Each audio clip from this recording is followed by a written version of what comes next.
one of the counts of strangulation mistakenly included the word.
Your Honor, we're hearing cases captioned State of Ohio versus Dewan J. Bailey, case number 24 CR 000-333, and case number 24 CR 000-544. In these cases, an indictment has been filed on case number 333 with 8 separate counts, including domestic violence, a felony of the 3rd degree, 3 counts of strangulation, those being felonies of the 2nd, and 2 felonies of the 3rd degree, rape, a felony of the 1st degree, abduction, a felony of the 3rd degree, kidnapping, a felony of the 1st degree, and felonious assault, a felony of the 2nd degree. That case was bound over from municipal court, and in that case, the bond was set at $150,000 cash or surety or 10% with the condition of house arrest, EMHA, with the release for court and no contact with the victim.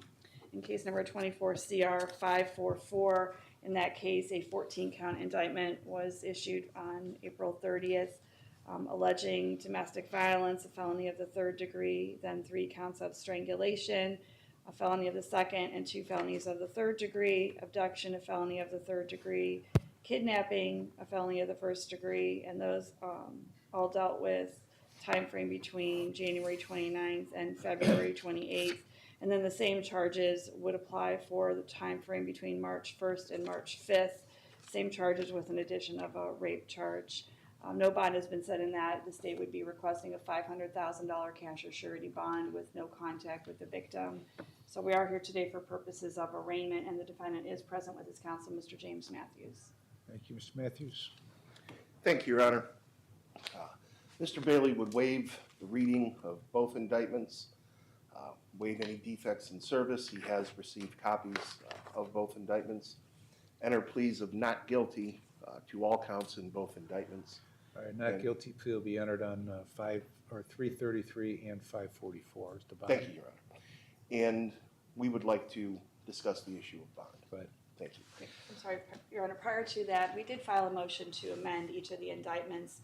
In one, in case the case that was bound over in count 4, and in case number 544 in counts 4 and 10, the strangulation charge under B3 does not require serious physical harm, but it did indicate serious physical harm. We had filed a motion to amend it to redact that, to take that the word serious from both of those. And my understanding is that that was in fact granted, I believe, yesterday. Okay. Go ahead. All right, we do understand that Mr. Bailey does have a hold from adult parole. However, he does feel that the bond that is being recommended is excessive. He is a resident of Cuyahoga County. He lives at 6705 Marsall Road, apartment 622 in Mayfield Heights. We would be asking for a bond of $25,000, cash surety or 10% concurrent on both cases, Your Honor. Thank you. All right.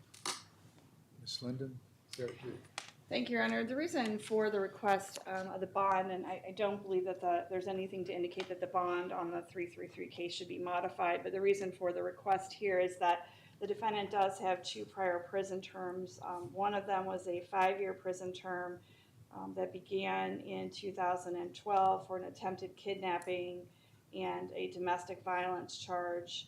He then, I believe, was out in 2017, and then following that, ended up having 2 counts of domestic violence with a pregnant victim specification. That in that particular case, that victim is the same victim that is in this particular case. He was given 6 years, but then given parole. He is on parole now, and the parole began on October 30th of 2023. So that was not that long ago. And based on that history, based on the fact that it's the same victim, in this matter and the seriousness of the charges, the state would ask that for that $500,000 cash as surety bond. Your Honor, I believe if permitted, Mr. Bailey would like to address the court. Right. Yes, sir. The 2017 case, it didn't have a specification on there. It was just something that they had on there that was charged, they feel me, against me, but they took that off. I just went to jail for 2 domestic violences, and it was ran consecutively, and I got maxed out 3 years and 3 years, so that's why I did 6 years, sir. Okay. With the same victim that is on this case right now.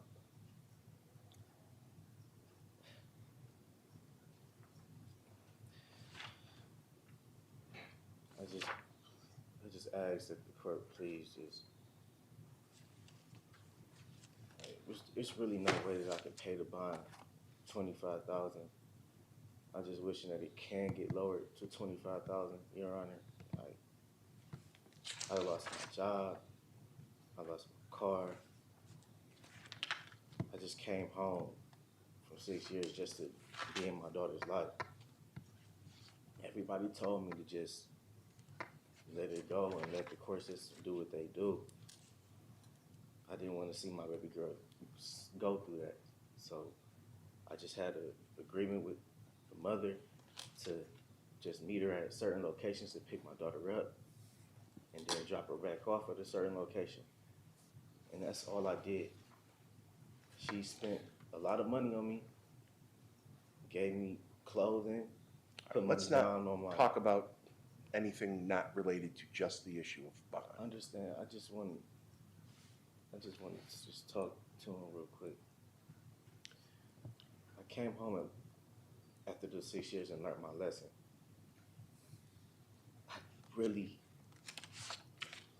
I'm just really hoping that I can just go home on GPS or something and try to get my job back so I can just still be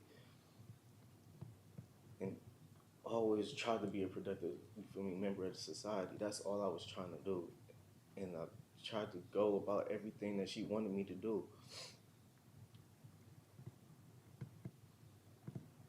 I'm just wishing for $25,000 bond so I can at least attempt to try to work and just do everything that I need to do, that the court wants me to do. I have done anger management, mental health, anxiety, PTSD groups, domestic violence group. I did all of them, probably like 3 times over, Your Honor. Did not come out here to be a menace at all. I came out here to be a part of my daughter's life and to do everything the right way. All I'm guilty of is being in my daughter's life, to come out here and be a father, Your Honor. I just ask the court to please have mercy on me. Just give me the $25,000 bond and so I can attempt to try to bond out. All right, anything else from anybody? All right, based on the nature of the charges and and the other factors indicated by the prosecutor, I'm going to reset the bond on 333 at $500,000 cash or surety or 10% no contact with the victim, and I'll set the bond on 544 at $500,000 cash or surety or 10% no contact with the victim. Those bonds are separate and both must be posted. Anything further? No, Your Honor, No, thank you. thank you. All rise. All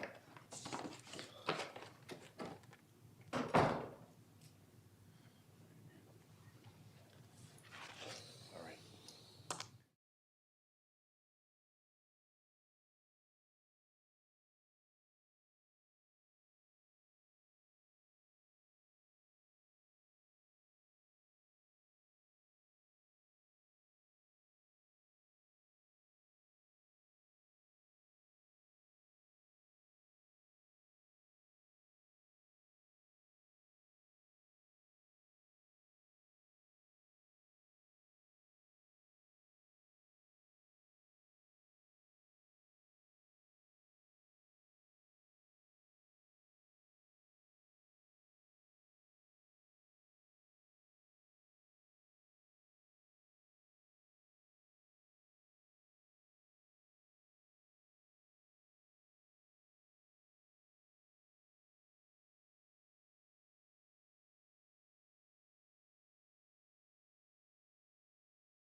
Because the charges at this time cannot be substantiated by evidence available to the state. Okay, Ms. Regazione? No objection, Your Honor. All right, pursuant to the state's request for the reasons stated, the motion is granted. Thank you. All right, thank you, Your Honor.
instead of better. My client now has been in the county jail for about 153 days. 157. 157 Right. days. So he has had a good period of sobriety. He's thinking clearly. He wants the help, and he knows that he can overcome his substance abuse issues. There is a recommendation that he be sentenced to the jail treatment program, followed up by inpatient treatment, followed up by all the aftercare from the substance abuse evaluation. I would ask the court to consider that in light of the fact that he has been in for approximately 5 months, completing the jail treatment program. He would be in over 6 months in the county jail. And then if the court would allow him to do an inpatient treatment, either at NeoCap or another facility, that's going to be another 6 months. So in essence, he would be out of the community for a year while working on his substance abuse issues. I think if he defeats his substance abuse issues, he will also stop with his criminal activity. He would be able to help with his family, who are here today. And I think it would be more beneficial than just a prison sentence, Your Honor, in this particular case. So I'd ask that you consider community control sanction and allowing him to get into the inpatient treatment programs and so that we can break this cycle. Thank you. All right, Mr. Philpott, what's your story? Well, first I want to apologize to my family for my stupidness, weakness, selfish acts. Like, not just putting me through it, but putting y'all through it. And I just want to thank y'all for not turning y'all back on me. And, you know, sir, I just want to apologize to you for my stupidness, weakness, and my selfish act for being back in here. Like, that was my first time experiencing drugs, and it was taking me the wrong way. And like I said, I've been sober for 150 some days, and I don't want it to stop here. I want help so I can get on the right path and stay on it. And I'm just sorry, sir. I apologize. How old are you?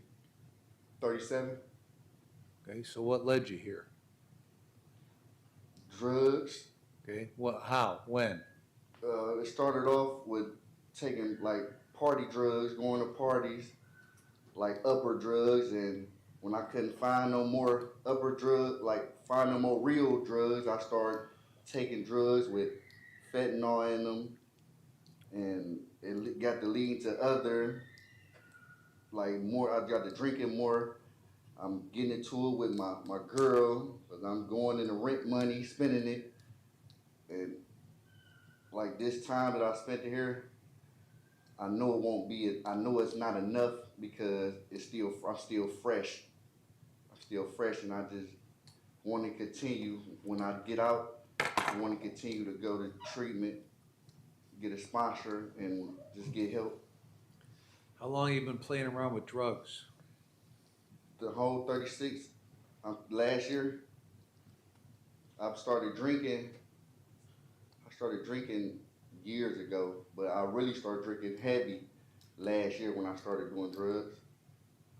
Well, but how long have you been playing around with drugs altogether? Like using or? Yeah, Like 36, my whole 36. okay. So why hasn't that changed? I never really had like a long period to not be without or treatment. Like I was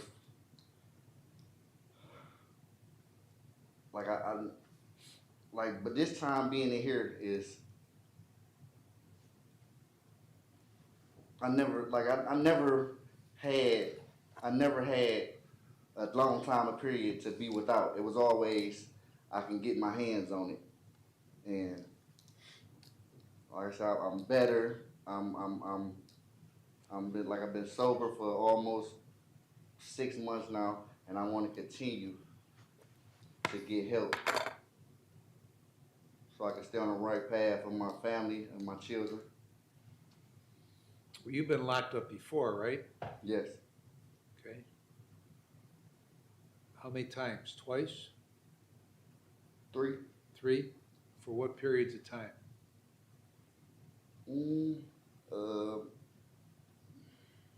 How long of periods of time? My last prison term was in 2011, Okay. and before that it was 2006, 7.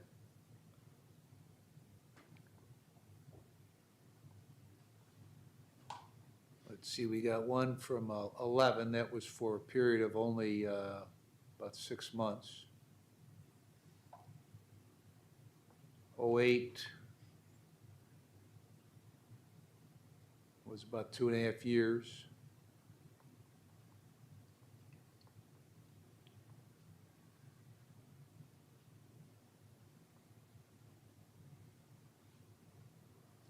'07 was about 8 months. So when you were locked up on those occasions, what did you do while you were there? My first number, I was in Oasis. I don't know if you. It was like a little.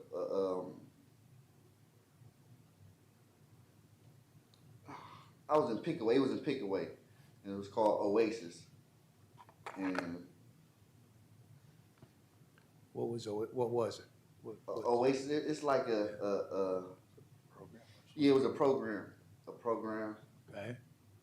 and after when I left Oasis,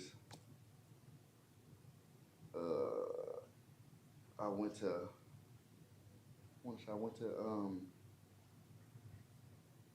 Self Center. What's that? It's a halfway house Okay. on 55th. All right. So when you got out on that first time in October of '07, you picked up a felony in August of '08, right? Yes. Right. Okay, and then you went back, and that was for about 2.5 years.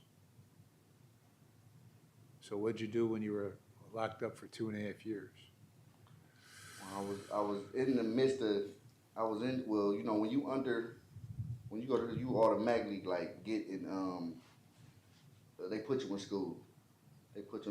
But like I ain't have no tickets. I ain't had no tickets since I was there.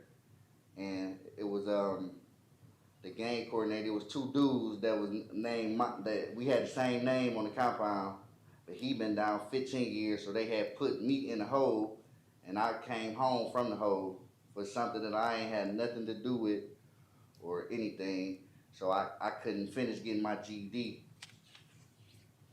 And then when I was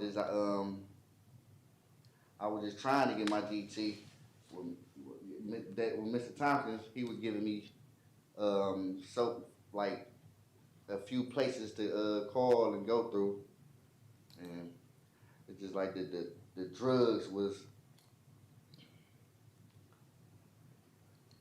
It took me down. It took me another way. And I regret it. I'm sorry, and I just want another chance, if I can, to at a sober life. Well, how are you gonna do that? And I want to get treatment even when I get out. I'm gonna get treatment. I'm gonna get a sponsor, and stay on it. And I was talking to Mr. David when he came to see me. My girl, she got a house in Texas. So whenever I get out, or whenever my probation over, or if it's possible that if I get probation, they can get it transferred. I'm moving to Texas. Well, who does she live there with? She let her by herself. She right here.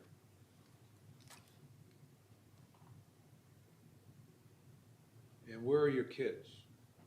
Well, one right here, and my other one in school. Which one? Well, tell me who's here. My mother, my girlfriend, well, my stepfather, him and my son went out. My friend and his girlfriend. Okay. Your stepfather took your son out of here? Yeah, How old's your son? one Where does he live? with my girl. In Texas. Hmm.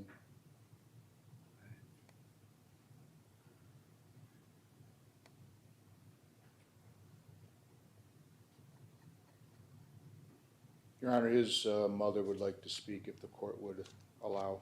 I will, except I still have some more questions for Mr. Philpott before we do that.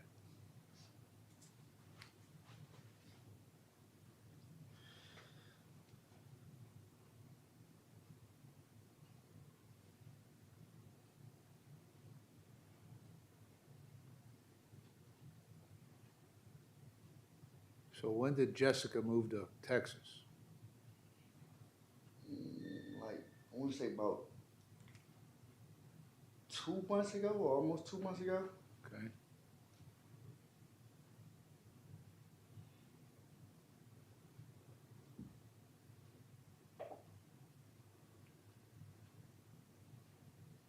What's your work history?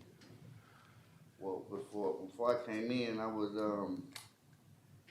it's this building. What's the name of this building I was telling you about when I was working at? The drywall? Yeah, it was drywall. I forgot. Well, yeah, it's the old. I want to say it's the old. It's an old bank right there on Washington, Liberty and Washington on the corner. They turned it to a college dorm, and I was there. How long were you there? I had just started, but before that, I was at a factory on 71st and Broadway called Koala Factory. Doing what? Like dealing with acid and machines, like big silver containers, cleaning the inside of them out, putting them on the machine, cleaning the inside of them out. When you were doing the drywall, were you just putting the board up, or were you finishing? Were you taping Well, and I was hanging tile, I was mudding. I was learning too. I was learning. But I was hanging tile, mudding,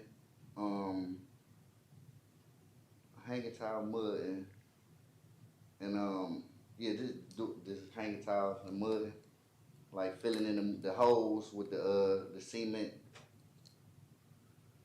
How many kids you have? I got 4. Okay. Where do they live? Well, my first 2, my oldest son, he stay in California with his mother. Okay. My second son stay in Miami with his mother, and my 2 is with Jessica. My Okay. last 2. So the older two, when's the last time you saw either one of those?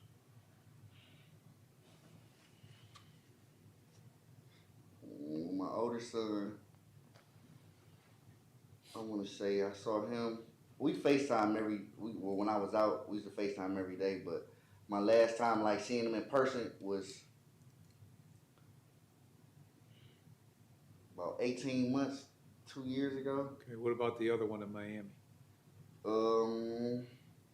I just saw him in me and her went to Miami in February, and it was her birthday when we went down there. I went and got him. Right.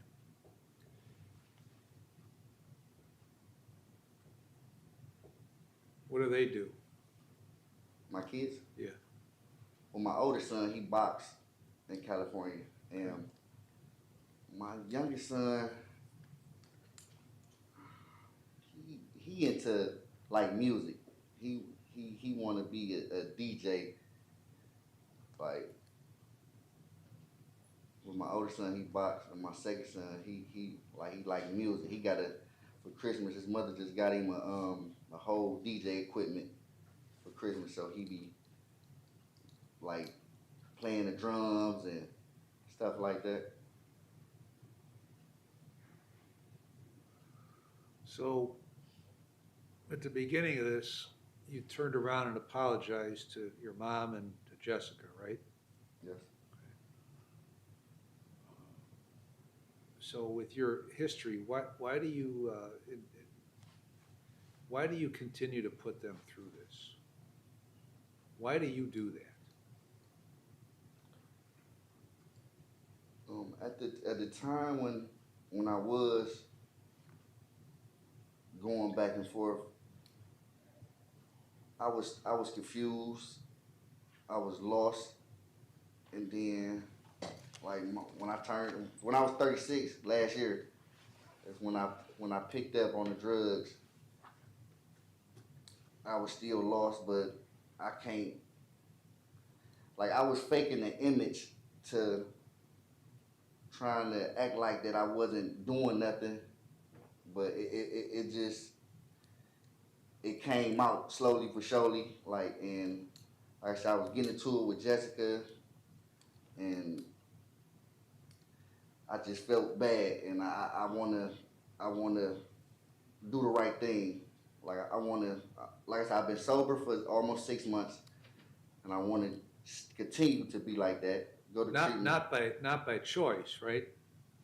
You haven't been sober for 6 months by choice. Right, no, not by choice. Right, right. But when I get out, that's still to me it's still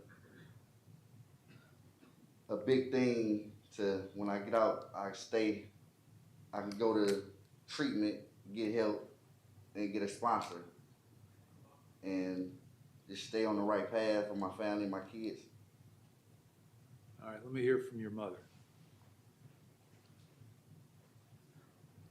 You can just, You could stay right there. right there. Oh, Could you please state your name?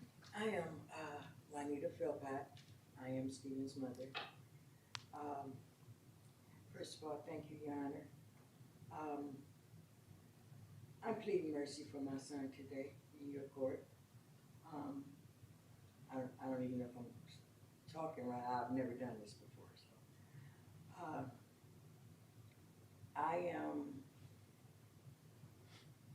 I'm so overwhelmed. I had no idea of my son's usage. My children, I'm not a person that does drugs, or have I ever, and I don't even drink. So I could see him trying to keep that from me because he knew I would have been on him and constantly riding him and just doing whatever I could to make him a better person. I can say I felt something was going on with him, but as I said, I'm not a person of the drug world, the drinking world, so I wasn't for sure. But when their father died in 21, I did see a change in him, but as I said, I didn't know of these things, so it was no way I could pinpoint it. But Stephen is a good person with all his dumb things he's done. He's always been respectful to me, always. I've never had any issues with him, being disrespectful to me or mean or ornery or any of those type of things. I pray and I'm hoping that he is given a chance to get his life together. He is a good father. His kids love him. I love him. He is my youngest child. Through everything, I've never turned my back on him, and I never will. I'm just asking for mercy, and I'm asking for the chance for him to get some help. And to go on and go back to work and do the things that he needs to be doing, that he was doing at one time, that he needs to do again and to continue to do, where he has 3 sons and a daughter. And I'm just asking for that today, Your Honor. Just to give him a chance, please. All right, thank you. Thank you for letting me speak.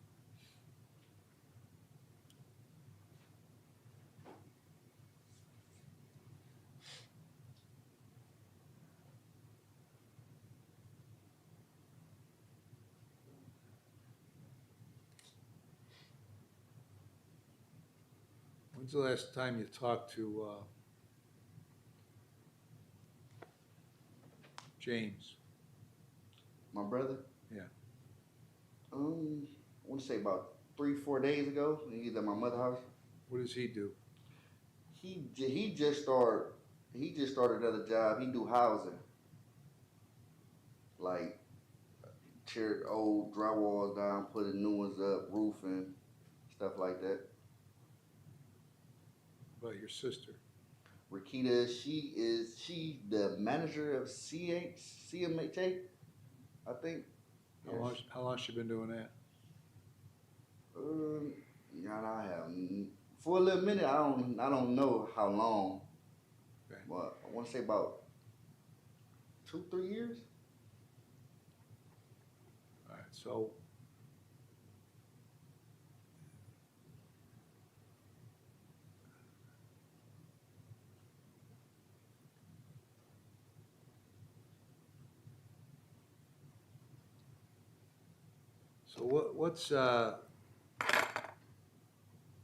what's in the future for your son and your daughter?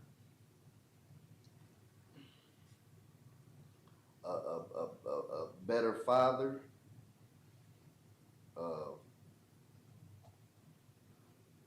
father that's going to show them the right thing to do. And like my daughter, she older, but she's not that older to know what's going on for real. So I just gotta just turn it back around and only go forward, only go one way, and show her that I could be a better father. And my son, same as for him.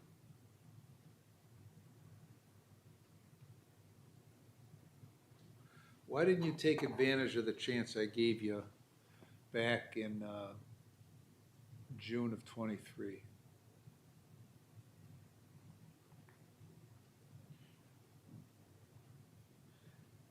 Drugs, Your Honor. All right, but that only goes so far, right? Because one of the things I hear over and over and over, not just from you, from almost everybody that walks in here, says they're addicts. That's why they did it, because they're addicts. So where does that end? How does that end? When does that end? It ended the same day I came in Yeah, here. I don't know that. You don't know that, right? You have no idea whether you're ever gonna touch a drug again, do you? Yeah, I do. You Your don't. Honor. And You don't. You don't know. If you knew that, and everybody who comes in here who tells me that knew that, then I'd never see him again. Right? Mhm. You don't know that. However, there are people that stop using it.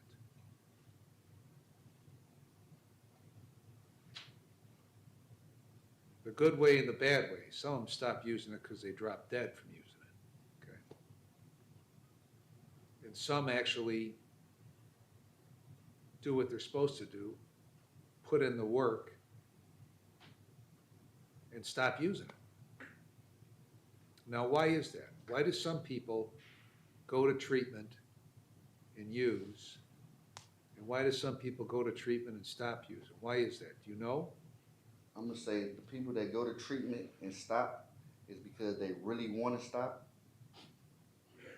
and they want to do better. They want to be better. They want to feel better, and that's what I want to do. That's why Okay. What about the people who go to treatment and use? the people Why do they do that?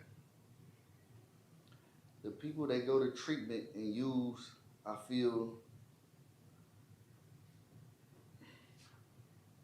the people that go to treatment and still use, their mind don't be made up. For the time being, they be wanting to stop right then and there, and then eventually start back using. But that's another reason why my girl got a house for us in Texas, so I can get away from the environment. Okay, I don't want to burst your bubble, but there's drugs in Texas. Yeah, you right. So you can go out, you can walk out of jail right now, walk down the street, and within 5 minutes or less, find some drugs.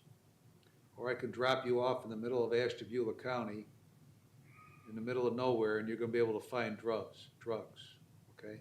Mhm. So, you got half the answer right and half the answer wrong, okay? The half you got right is because people who stop determine that they're gonna stop and wanna stop. As a result, they stop. The people who don't wanna stop. Okay, you seem to be, from your record, the guy who doesn't want to stop. Because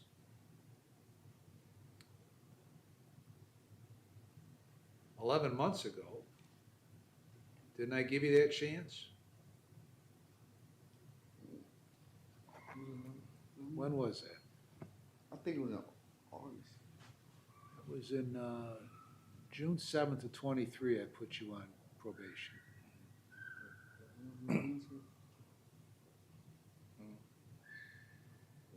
So why did you continue to do it?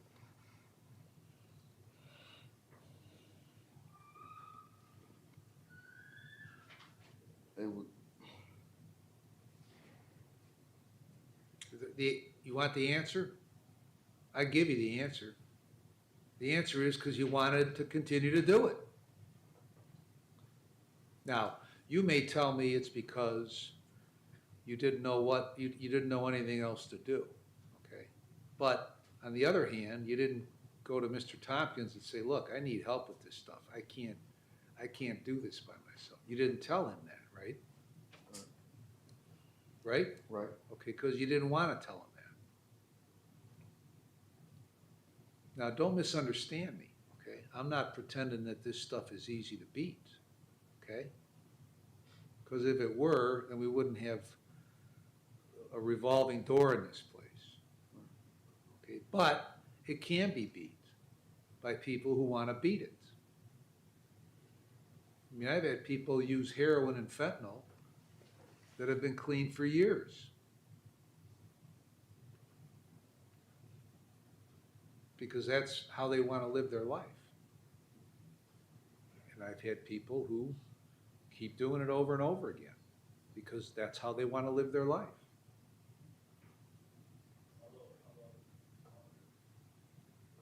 Now, that may sound simple to you, and everybody has their own thoughts on that, okay? And there's half the room thinks I'm completely out of my mind saying something like that and thinking something like that. And the other half agrees with me.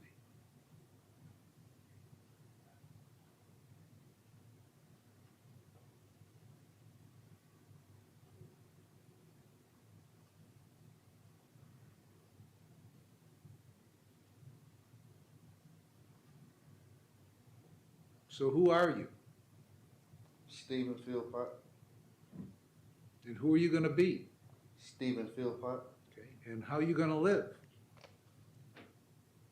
I don't know the answer. Okay? Certainly your mother doesn't know the answer because you were fooling her with how you were living. You were fooling everybody, right? Because you're the one that said you were putting on this front that everything was good, everything was under control, you were working, and everything was fine. Okay? You fooled everybody, right? Except? Me.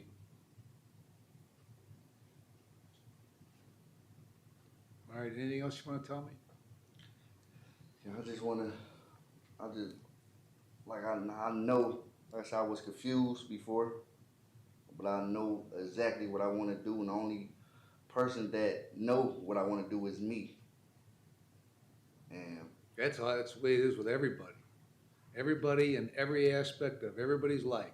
The only one that knows what they want is them. And if you communicate what you want to other people and you're lying to yourself, then you're lying to them. So, all right, have a seat. Ms. Himmeline? Thank you, Your Honor. The defendant has proven that he's not amenable to further community-controlled sanctions, so at this time, the state requests that the court impose a prison sentence. Thank you, Your Honor. All right. All right, I've reviewed the pre-sentence report and the drug and alcohol evaluation. Went back and reviewed the record from the 23-202 case, the violation of community control case.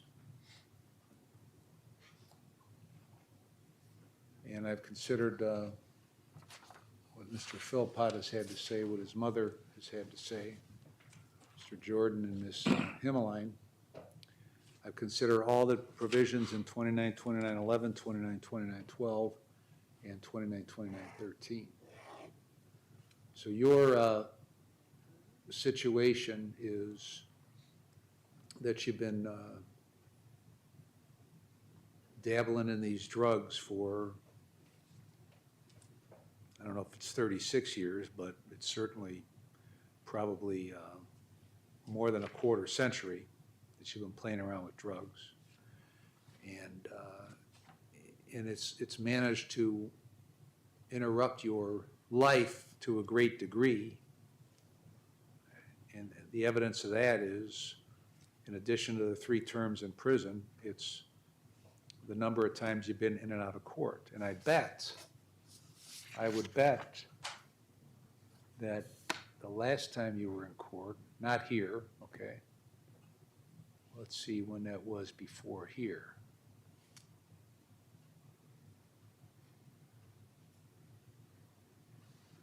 Is there a warrant out of Garfield still?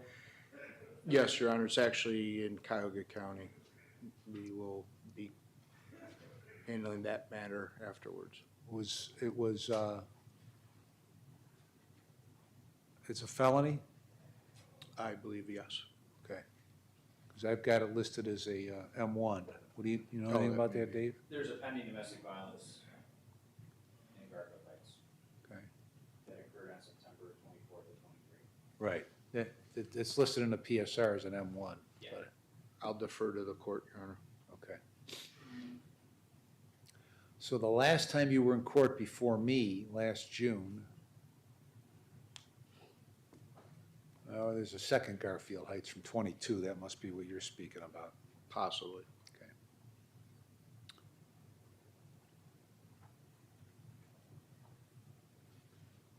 All right.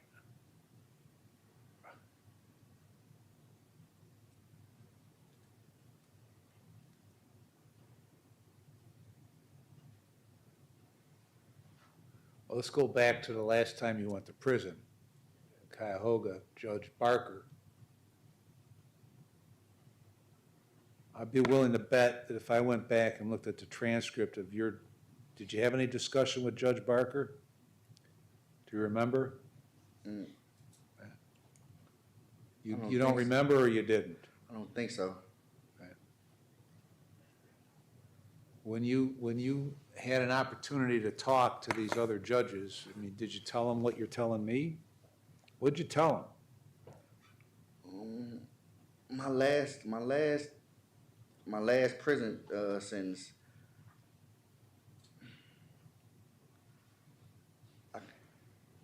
I was selling drugs then. Uh-huh. I was selling drugs then. And I don't, if I can remember, I don't think that he gave me a chance to talk. Okay, so you understand something here that the biggest con artists in the world are drug addicts, right? They can spin a tale any way they want to try to get themselves the least damage possible. Okay? And you understand that when you come before me a second time, okay, speaking of the first time being in June of '23, that what you tell me doesn't really matter, okay, because I've heard it before. Not only that, but every time you pick up another line, okay, and you go to court and you say something, it matters less and less what you had to say, because it didn't seem to change the behavior. You understand that? Yes. Right. So, as you stood there for the last 25 or 30 minutes telling me things, I asked myself, why would I believe anything you're telling me? Because this has been going on for 25 or so years. And you've been in front of a lot of courts and talked a lot, presumably, and nothing has changed.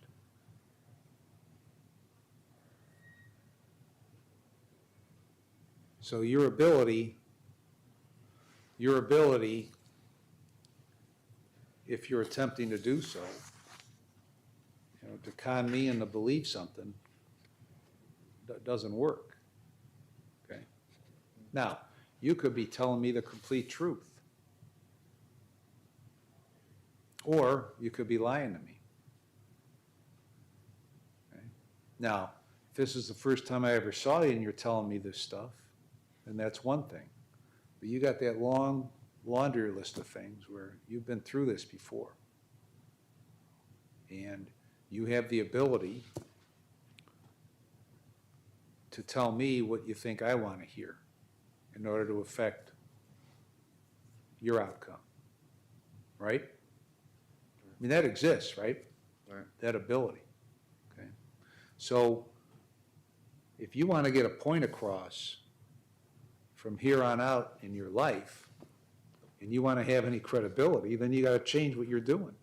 Because if you don't change what you're doing, it's just another person listening to you talk, and all it is this. Okay, that's all it becomes. Okay, and you know whose fault that is? You. Nice. Okay? So, all right, I've considered, as I said, everything that I need to consider. And I'm going to, on the 23-13-25 and the 23-13-72, I'm going to place you on community control for 5 years. Now, and on the 23-202, I'm going to extend your community control to that same 5-year period.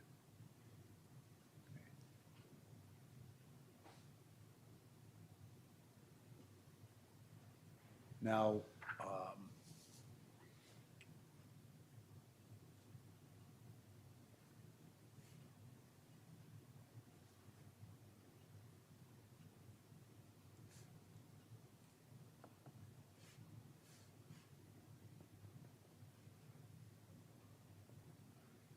I can guarantee you that there are some people sitting here in this room that think I'm out of my mind. And I may be.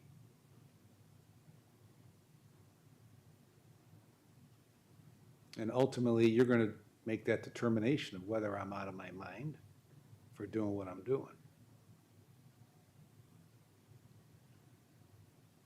So, I mean, the easy thing would have been to terminate your probation, send you to prison for that case and the new cases, and be done with you. And then you can do your time like you've done before, get out, and do whatever the hell you want to do. And I can guarantee you one thing, though, that on the, you got two F3s sitting here on this 1372 case. You know what two F3s turn into? Do you have any idea of the time on that? Yes. What? 60-something? Six years. And you got a felony 4 on the 1325, which is another 18 months. And time left on that 23 case of another 12 months. So if I come in here to sentence you to prison, you wouldn't, unless you really worked hard at it, okay, you wouldn't have got anywhere near that time, okay? But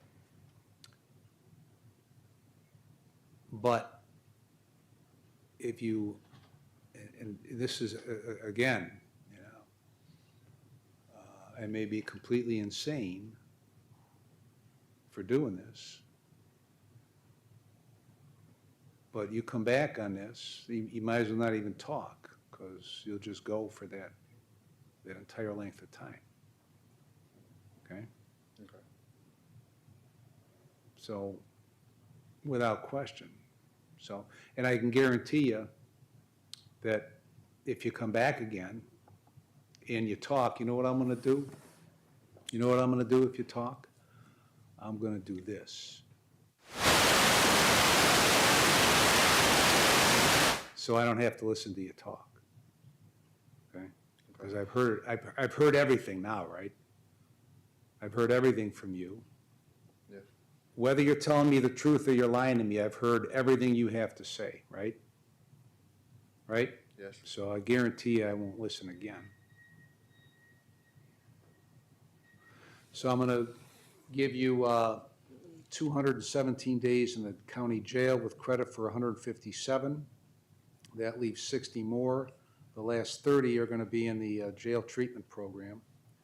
You're gonna complete that and follow those recommendations. Then you're gonna go to the facility at NeoCap and complete that treatment program and follow all those recommendations.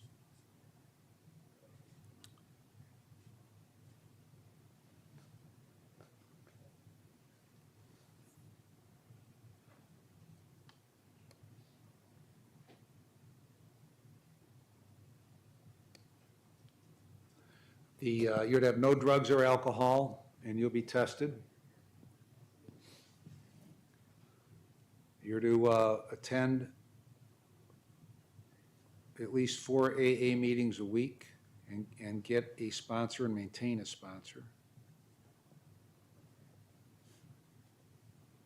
You are to utilize the services of only one doctor, one dentist, and if you are prescribed prescription medication, one pharmacy for that medication.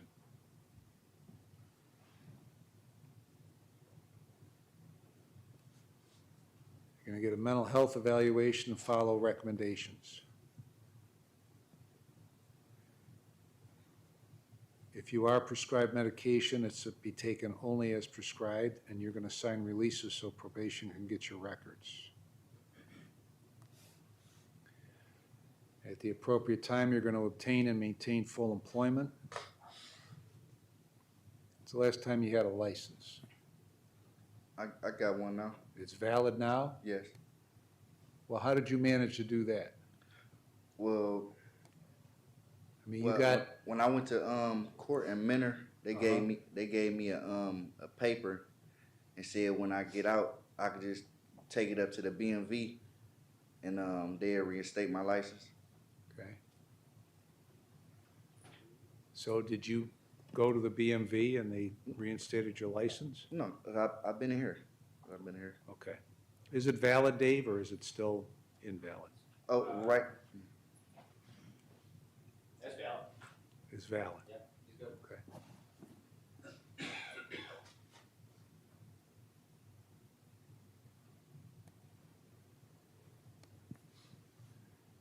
You're gonna pay the costs and supervision fees. And you're gonna clear those warrants, and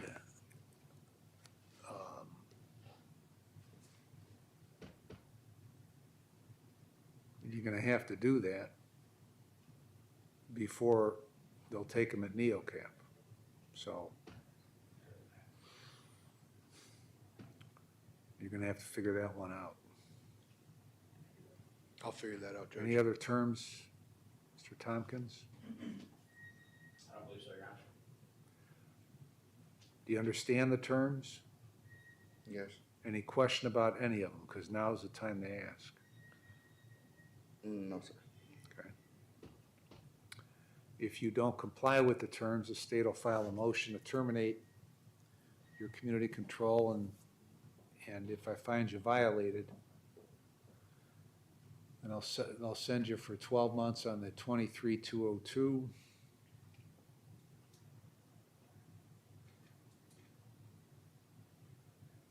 $72 months on the 1372, and 18 months on the 1325, all one after the other. You understand that? Yes, sir. Is there anything else, Ms. Himmeline? And the remaining charges are dismissed. And any Your Honor. items subject to forfeiture are forfeited, Okay, and bond, Your Honor? and it's released. Mr. Jordan, anything else? I'm sorry, as to the fines, Judge, I didn't, No, there are no fines. thank you. Nothing further. So now, so I just gave you terms that you have to follow, right? Yes. Okay. And how much ability do I have to determine whether you follow them or not?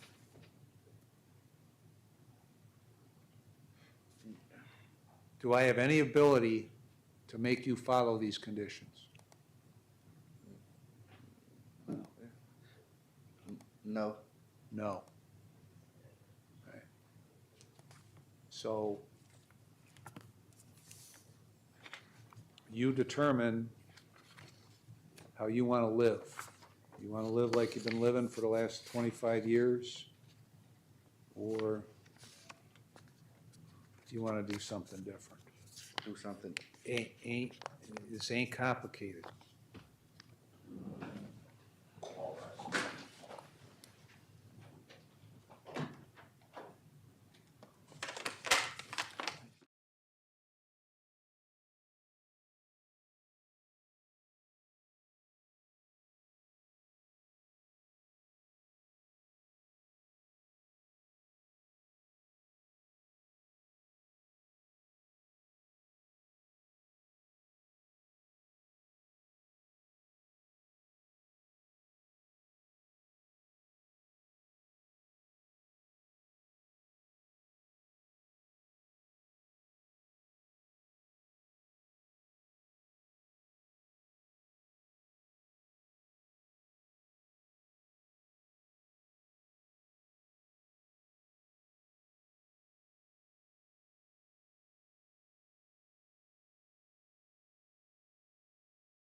morning for purposes of sentencing, the defendant having pleaded guilty to a lesser included offense of count 1 being felony of the 4th degree attempted failure to comply. Parties are ready to go forward. All right, Mr. Watson. Thank you, Your Honor. May it please the court. My client has a history, and not only that, he has a history with this court. Your Honor, on this offense, my client was driving without a valid license, which in and of itself he shouldn't have been doing. And when a state highway patrol officer came up behind him, my client made the further horrible decision to try to flee. Now, he did elaborate on that in the PSR, and hopefully you'll hear from my client in just a minute about how stupid that was. But he took off, and after a while, he came to his senses and said, you know, I'm not going to do this. I'm gonna stop, and I'm going to take my medicine, if you will. And he did. And he stopped, and he cooperated with the officer, didn't put up any type of argument. It's my understanding he was even playing with the officer. Your Honor,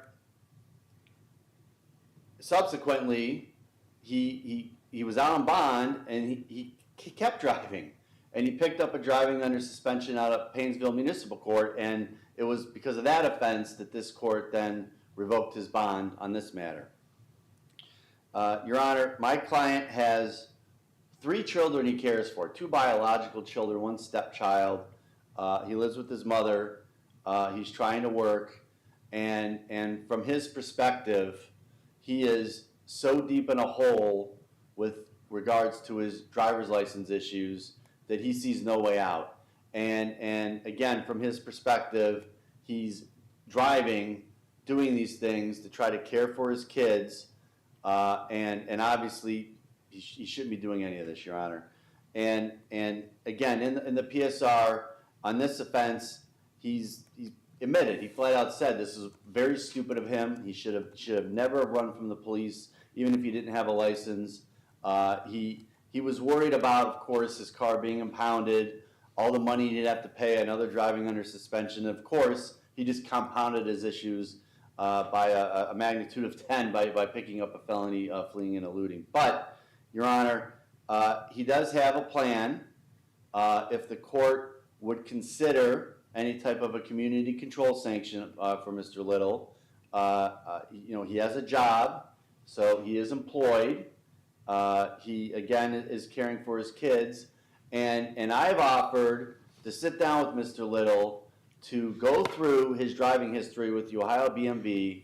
Now, I'm sure we won't be able to just get him a valid license within the next few weeks or a month, but I'm sure we can get him on a payment plan, start getting the ball rolling in the right direction to get a license, and in the meantime, maybe get him some driving privileges, some legal driving privileges, so he would be allowed legally to drive to work and care for his kids, and then he wouldn't be picking up driving under suspensions and doing these stupid things, Your Honor. I know in the PSR he admitted to using drugs as well, I believe marijuana and cocaine, while out on bond, and he's also admitted that he has some mental health issues, Your Honor. I know, based upon his history specifically with this court, that he has not shown a positive track record for probation. But, Your Honor, even though it's only been 2 years, a lot has changed.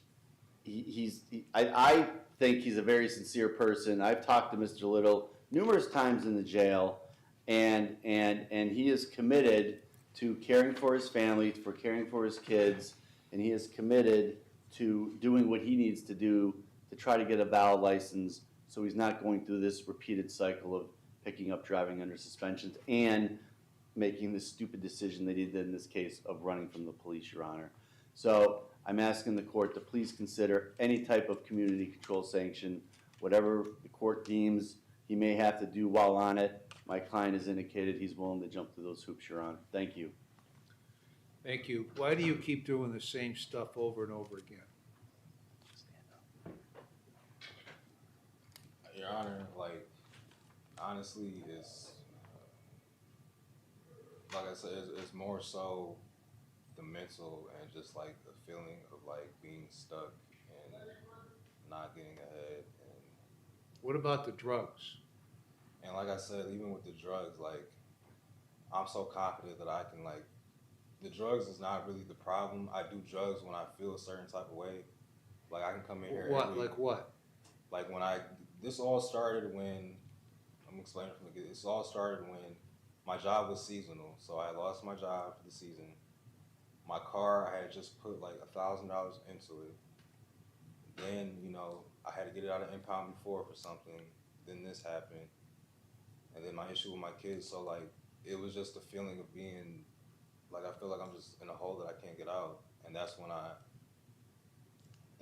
you know, do other things. But I feel like if my mental, What other things?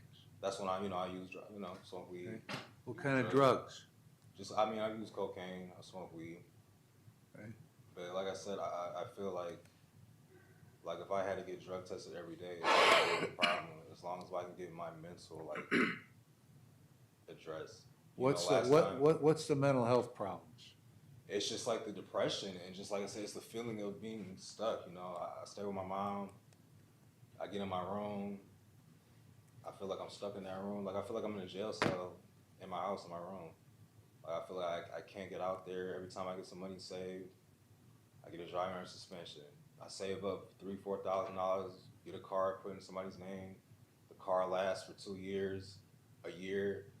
You know, I can't save enough money to get ahead. It's just like a feeling of being like stuck. And, you know, I'm only 31. And these last 4 years, like, have been the longest that I've lived with my mom. Like, I've never lived with my mom this long. Like, I just feel like I'm stuck. And then when it comes to that, is when I just get in my emotions, and that's when I started doing stupid stuff. You know, I'm still going through it with my daughters. You know, that's a whole different story. My son, I'm all he has. His mom's going through her issues. You know, my mom couldn't even come to court today because she's got to watch him. You know, grandma is going back and forth watching him. Like, I really need to be there for him. What was,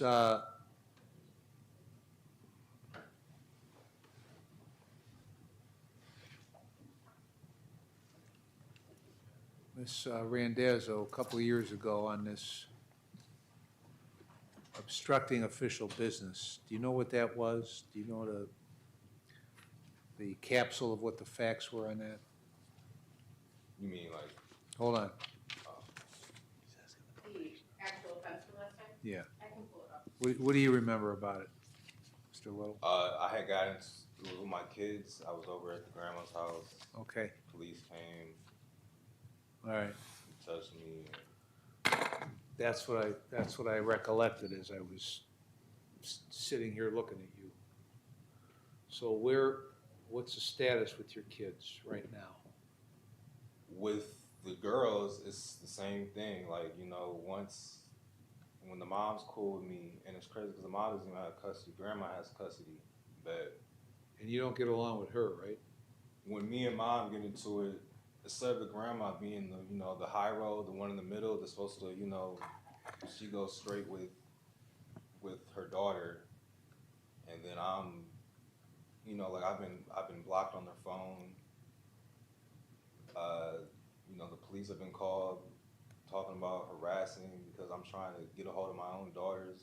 I even called the Painesville police and asked, like, if I call my daughter's phone, would I be charged with anything or something? Like, they blocked me from them phones. It's just like a pawn with them. And I know for me to ever see them like I want to, I got to get it on paper, but I can't get it on paper to go do them if I'm not in my own house, if I don't have a valid driver's license. Well, you can get it on paper to get visitation with them. Doesn't matter where you're living. But like even this summer, like we were fine this summer for a while, and then it got the driver's license. You know, I mean, I get it. I was driving without a license, but I was picking my kids up every day this summer. We were going to do stuff. And then it became, oh, you don't have a driver's license. And like I said, like their daughter gets in the middle. When the grandma should be the one who is in between, their daughter gets in the middle of her not liking me. And then all right, but this is so this problem surfaced here 3 years ago, right? So why haven't you done something to get over to juvenile court and at least get some schedule? Cause I still haven't got, I feel like last time I had a plan, but I didn't have like a real plan to execute. Like, I feel like this time I really do, but even then, like, I can't get my license. I can't even go pick my kids up. I can't take them to the park. I can't go, you know what I mean? Okay, so what are you gonna, I mean, Well, what he's talking about is I can actually get privileges I know what he's talking about, but why haven't you been talking about that? because Why haven't you done that? I mean, like I said, I just got to the point where I just felt stuck. I mean, I got the car, I was working, I was saving up. You know, I got out in, I believe, January, started working in March. I worked all season, I had some money saved, I bought a car, I got the car fixed, and you know, the season was over. Where were you working? It's called Hydro Seeding Pros in Macedonia. Okay, We do like the hydro seeding. so what were you doing in the off-season then? In the off season, I was in between jobs. I was working at produce processing. It's in like Wickliffe, border of Euclid and Wickliffe. I was working there for a while, and then I had the car issues, and then I was stuck. I didn't have no way out there. Why did you stop showing up at probation twice? Honestly, Your Honor, because I always prefer the honest answer. So- honestly, I mean, I was scared. I mean, I knew at the time I had violated. I knew I had weed in my system. I'm talking about on the old case. That's what I'm saying. On the last Okay. one, yeah. I mean, I was scared. I had weed in my system. I knew I was gonna violate. And How at did- that time, it was just like everything was weighing in on me. How did you think you were gonna avoid all these patrol units back in November? I came to my, I mean, like I said, I panicked, and I made it 10 times worse. How far did you go before you finally stopped? I think he said it was like 8 miles. 11? 10.95. I stand corrected. Why did you stop? Because I realized I wasn't, like you said, where am I going? What am I doing? I can't keep running from this. That's Right. that's like a microcosm of where you're at in life, right? Where am I going? What am I doing? Right? Yeah, for sure. Like I said, I feel like before I didn't have the game plan. I had it, but I didn't You didn't execute it. execute it. And I know now, like, I can't. And my main thing is I have to get a license. Like, I cannot go my whole It's life. pretty hard to go to prison on a felony 5. Pretty hard to accomplish that. You know, you were very, very understanding for sure. Some people's understanding is another people's stupid, I mean, some people, you say I'm understanding, I bet, other people think it was stupid, but, I mean, regardless of what you do today, like I said, you are like a very fair, I get what I've done. I'm ready to reap what I sow. But I just ask, like, once I do whatever I gotta do, like, just please help me so I can get this. well, I tell you that, the BMV is a lot different than it used to be. And they seem to bend over backwards to get people their licenses back, okay? But they can't bend over all the way or they'll break their back, right? You gotta meet them halfway, or else it don't work. See, my problem, the BMV I owe, but my problem is with the courts. Like, Painesville City Court has the warrant block or whatever. And he was saying, if I have an open case with you, I can either file with them or with you to get my privileges. And then I just have, like, I think I have something in Ashtabula, a warrant from like 5 years ago, a traffic warrant that I can take care of. But if I can get Painesville to take the warrant block off and let me get on a payment plan with them? Cause like you said, the BMV, I heard it's like $25. You pay Yeah, $25 a month. I don't know what they do, but it's not like it used to be. What's the suspension on this one, Mr. DePiero? Is there- This is a license forfeiture suspension. No, looking at- I mean, for this offense there's none, itself, because it's an because it's the attempt? Yeah. Okay.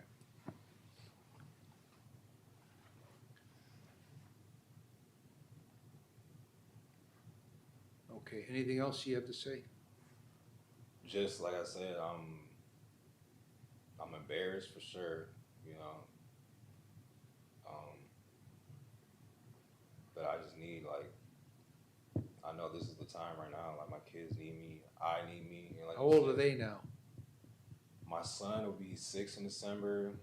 Nevaeh will be 10 in November, and then Jada will be 7 in June. And like I said, it's just even with the girls, you know, we don't have a good relationship with their. I don't have good relationship with their grandma and mom, but I can at least say the girls they're taken care of. You know, I don't really have to worry. But when it comes to my son, like I'm all he has. His mom is gone. It's grandma and grandma. His mother's mom. She owns a beauty salon. You know, she takes him to daycare. She gets him during the week. My mom's 70 years old. She works full time. She picks him up after daycare a couple of days a week. Like, it's really just them two. And like, he needs me.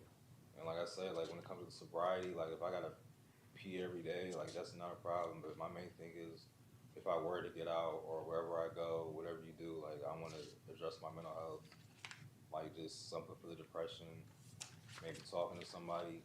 You know, last time I just had an evaluation. I went to Signature Health, and they gave me an evaluation and it cleared me. They didn't, you know, give me any program or nothing. It was just a mental health evaluation. All right. Mr. Shapiro? No, Your Honor, it's, I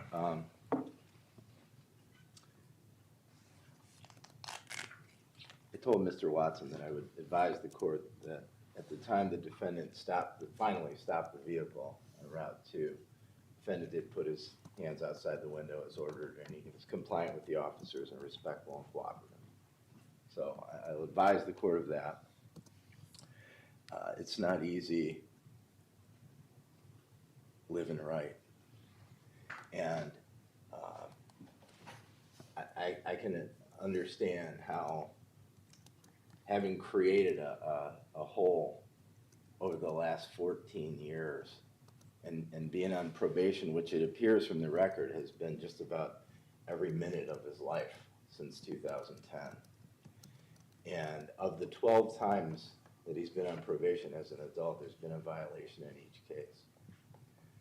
I can understand, and then these successive suspensions and then driving under suspensions, where that would feel like it's a tremendous hole that you've gotten yourself into. And the answer, of course, is not to keep avoiding it. And I think what Your Honor said about the defendant's conduct in this case being a microcosm of his life and the decisions he's made is apt. It's apt. I don't know this man. You know, the state of Ohio has an interest in him getting his license and not committing more crimes. But I, representing the state of Ohio, cannot say that the defendant is amenable to community control based on the history, based on the bond violations here. And the conduct in this case is consistent with some of his priors. He had a couple violation protection orders, the obstructing. The nature of these offenses is he's not following the rules, he's not following the law. Failure to comply is another form of that. And so he's being ordered to stop, he doesn't stop. But what makes it worse now is that we have innocent people that are endangered thereby.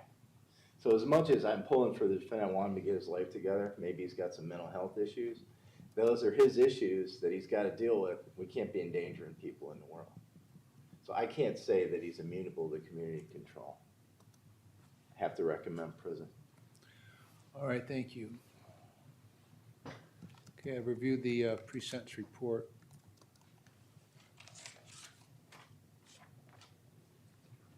And the docket with regard to the last case when you were here in 21. And I've considered all the provisions in 29, 29, 11, 29, 29, 12, and 13. So Mr. DePiero makes a very good point. 2 points. The first, that you first came in, well, when you were 18 is when the adult offenses started. 5 years before that, you had some as a juvenile, so you've been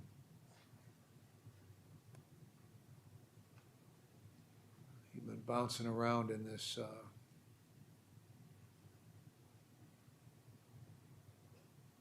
in these courts since you were 13, right? I got a juvenile. I mean, what was it for juvenile? Juvenile, you got I won't count that one. I know I went to Not jail. crossing in the crosswalk, we're gonna let that one. Theft, you got a theft and a trespass as a juvenile, and then you start with the adult offenses. So you've been doing that since you've been an adult. You've been on probation a whole bunch of times and failed at probation for whatever reason, one reason or another. The last time here was 2 of your violations were just not showing up. I think the second time happened about 6 weeks after you got out of jail from the first time of not showing up. So you've done a lousy job on probation.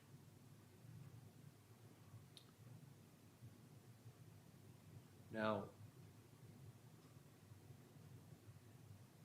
your problems stem from and are compounded by 2 things. Your inability to get your license cleared up because you got all these driving offenses, which, as you said, dig you the hole.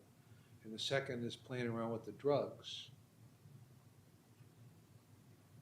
Actually 3. The third is your situation with your kids and the grandmother and the girl and all that stuff that we all know well about all that stuff.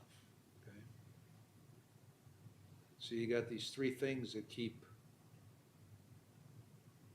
you circle round and round and round, and you're going down the drain.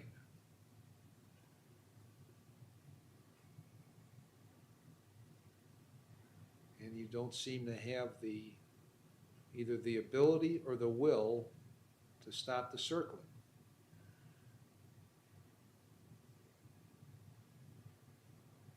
So unless you stop the circling, no matter what I do, we'll see you back for the next several years, right? I mean, isn't that kind of the reality? That was a good way to put it. The circling, going down the, yeah.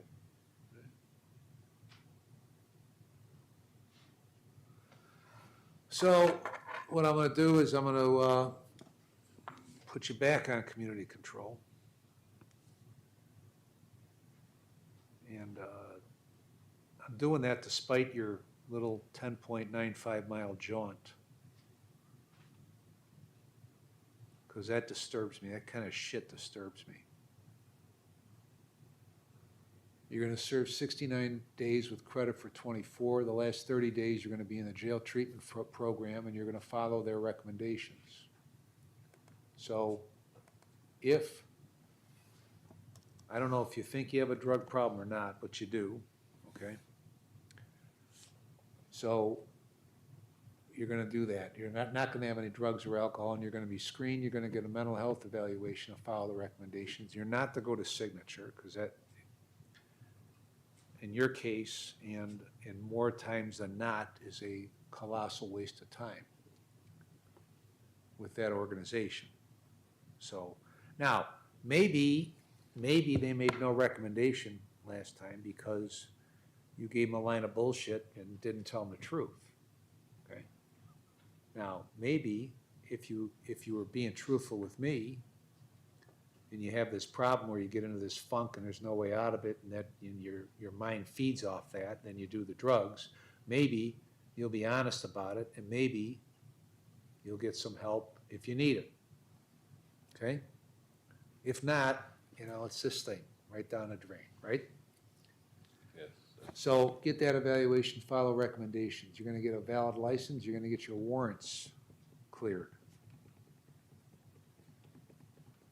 And Mr. Watson has generously offered to work with you outside the normal scope of his duties to get that done. Anything else, Ms. Randazzo? Yes, Your Honor, I may have missed it. How many years of supervision?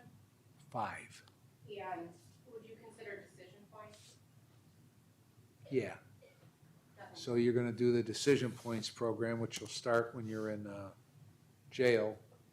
And if you don't complete it, you'll complete it on the outside.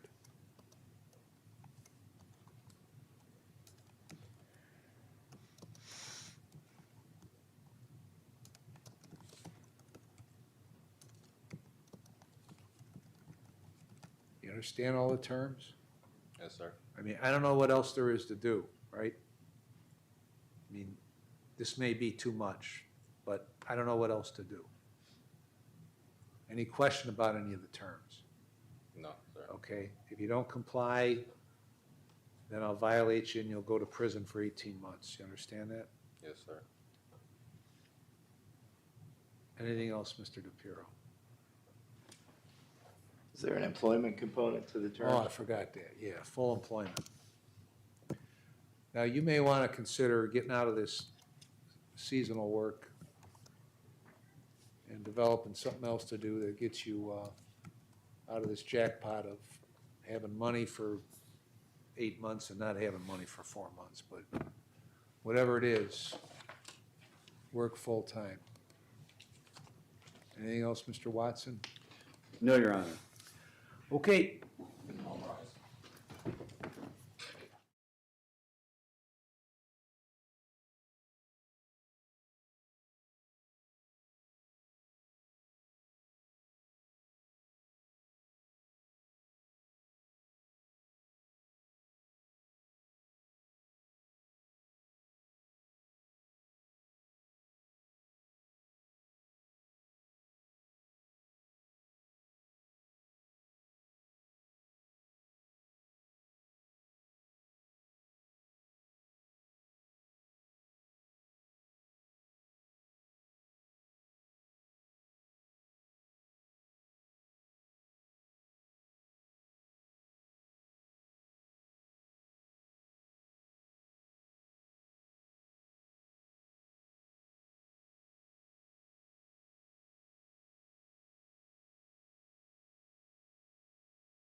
We are, Your Honor. All right, Ms. Randazzo, step forward.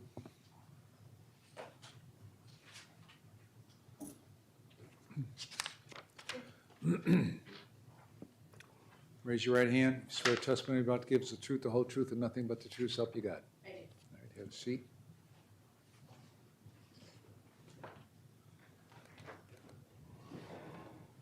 All right, state your name, please. Nicole Randazzo? And you're a probation officer at the Lake County Adult Probation Department. Correct. And in that capacity, do you know Jonathan Beasley? I do. How do you know him? I am currently supervising him. All right, was there a violation filed in this case? There was, And what was the violation? for a positive marijuana screen. And can you relate any information with regard to that screen and why you believe it's a violation? The defendant submitted a urine sample on April 22nd that tested positive for marijuana. So the sample prior to that was negative, therefore a violation was filed. All right, any cross-examination? Not with this witness, Your Honor. All right, step down. Do you have any witnesses? I do, Your Honor. Defense would like to call Ms. Melissa Geiger Duganich? Duganjic.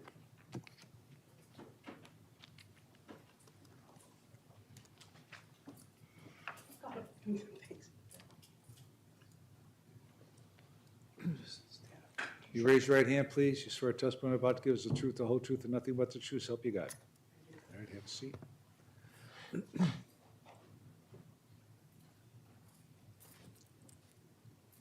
morning, ma'am. Good morning. Can you state your full name and spell your last name for the record, please? Melissa Geiger Duganzik, Geiger-Dugandzic. And what is your title? I am an outpatient counselor at Lake Geauga Recovery Centers. I'm a And how social long, worker I'm sorry, and social worker. and how long have you worked at Lake Geauga Recovery Center? 5 years. And during your employment at Lake Geauga Recovery Centers, have you become made aware of the defendant, Mr. Beasley? I have. In what capacity? I have treated him in a counseling role in groups and individually.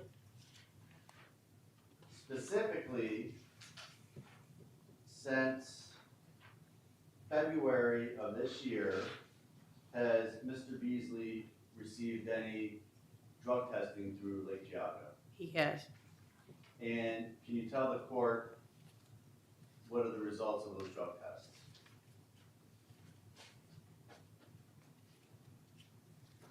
Mr. Beasley has had urine screens in February, which I believe was his first screen with us since returning to our agency on February 22nd. It was collected.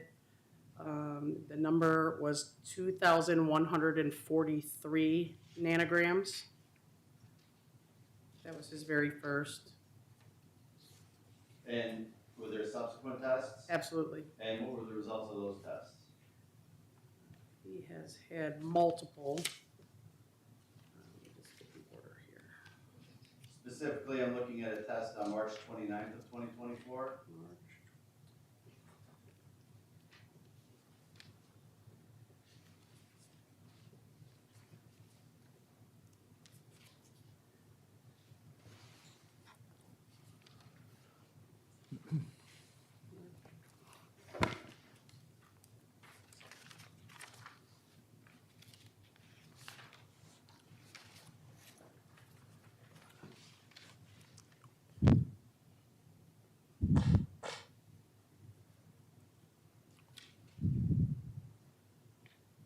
May I approach the witness, Your Honor? Yeah. I have in my hand a report. Do you recognize that report? Yes, I do. Okay, and what is the date of that test? March 29th, and the result for marijuana metabolite was 69 nanograms. Okay, and then if you go, may I put you in your hand? Yeah. If we go to the next available test, what was that test date? The next test was April 3rd from our agency, marijuana metabolite 92 nanograms. Okay, Okay, so did that go up slightly? It did slightly, yes. And do you have an explanation as to why that test may have gone up? The science says that when our bodies will try to excrete the marijuana metabolite, sometimes when it's trying to push itself out, it may spike just a little bit and then come back out of our systems. It's based on BMI, it's based on fluid intake, exercise, some other factors. Did you or anyone at Lake Geauga Recovery Centers suspect that Mr. Beasley may have used or smoked marijuana because of that higher level? Not at all. Were there any tests after that test? Let me see the last date.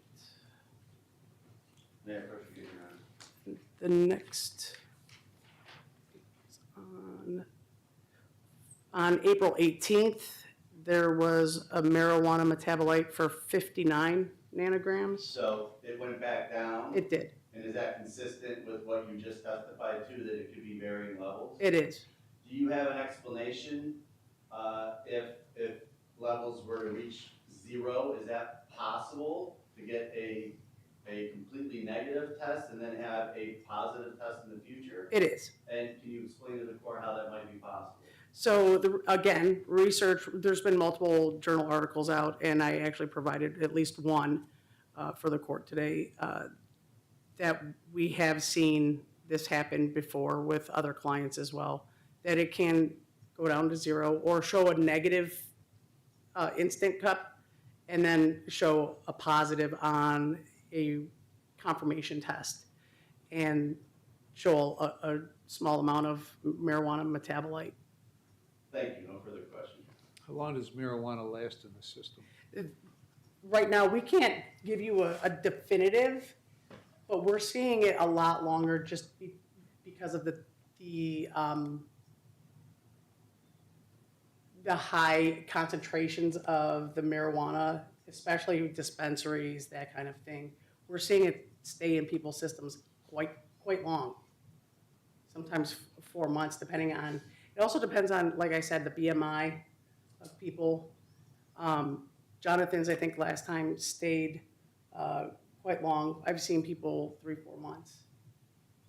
This right here is not a very high level, but it can stay for quite a long time. Okay, you can step down. All right, based on the testimony, I'm going to find that there's probable cause to believe that Mr. Beasley violated the terms of community control. The matter will be set for a final hearing. Mr. Watson, if you can go get that date. Thank you, Your Honor. All rise.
of F5 aggravated possession of drugs and a forfeiture specification. This court then referred the matter to the Lake County Adult Probation Department for a pre-sentence investigation report and psychological evaluation report. Both were completed. On March 2nd, 2023, defendant's bond was revoked after a urine screen she gave to probation tested positive for methamphetamine and amphetamine. Her bond was revoked again on March 7th, 2023, after she failed to report to probation and provide a urine screen. Last week, on April 9th, 2024, defendant was arrested, and a urine screen she was provided on the same date indicated she tested positive for MDMA, buprenorphine, benzodiazepines, and methamphetamine. Prior to defendant's positive urine screens and her failure to report failure to appear at a previous sentencing hearing, the state and defendant, pursuant to a plea agreement, agreed to jointly recommend she be sentenced to community control sanctions. However, this plea agreement only remained valid if the defendant, appeared at all court hearings, gave negative drug screens, and she didn't violate her bond conditions. Since that agreement was made, defendant's conduct has invalidated that plea agreement. Accordingly, today, the state is requesting defendant be sentenced to prison as the defendant is not amenable to community control sanctions. Defendant has 19 days of jail credit, including the 5 days she's been jailed since April 29th, 2024. Thank you. Mr. Nicholson? Thank you, Your Honor. F5. Okay, that's what I thought. Thank you, Your Honor. Ms. Smart is certainly not a stranger to your courtroom, nor is she a stranger to criminal activity and drug use. I told Ms. Smart, I told her, I said, this court has been over backwards for you. Typically, when courts issue warrants for defendants for failure to appear, this very efficient sheriff's office will go out and get you. So I indicated to Ms. Smart that, I apologize for saying Ms. Short. I indicated to her that this court did cut you a break. Not once, but twice.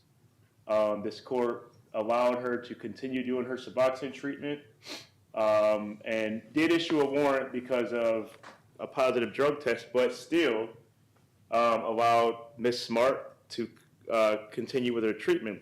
This honorable court even graciously released another warrant on the 7th, but then reissued the warrant for leaving probation, and ultimately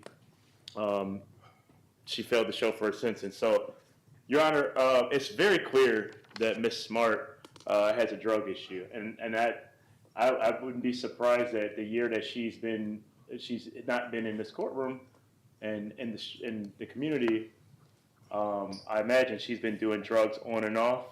And I think her drug history started, when the father of her children passed away. She started indulging in heroin, and then she beat heroin. She used treatment, and she was on the Suboxone program. But then, there's a lot of addicts or people with substance abuse issues do, if they beat, with my experience, when they beat one addiction, they have a cross addiction, and that cross addiction consequently is meth. So, Your Honor, I know how this court operates. This court gives chances, and I know everything screams prison for Ms. Smart. I mean, heck, if a year, what is not more disrespectful to a court than being on the run for a year? And this court knows this, I'm an advocate for treatment, and I'll jump up and down and try to exhaust every treatment avenue before, obviously incarceration. So I think she does need treatment. And I think she needs far more than any type of IOP, any of that. I think she needs to be in a lockdown facility. She needs to be in a really intense treatment program. But she's got 2 children, Your Honor, 2 minor children. She's got 3 kids. I spoke with Ms. Smart. She hasn't seen her children for her 13 and 14-year-old for a year, obviously, because she's getting high, and her children are not her first priority as of right now. However, it's not surprising to me.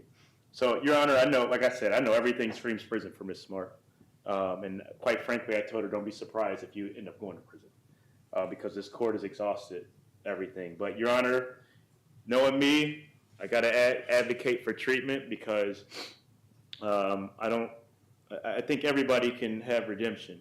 So, Your Honor, I asked the court to consider extending her community control and allowing her to be put into treatment again.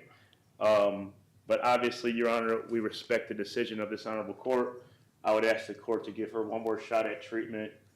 Quite frankly, lockdown, some type of NeoCap type treatment, and some type of intensive aftercare afterwards. But like I said, Your Honor, we respect this court's decision. Thank you. All right, Ms. Smart, what do you want to tell me?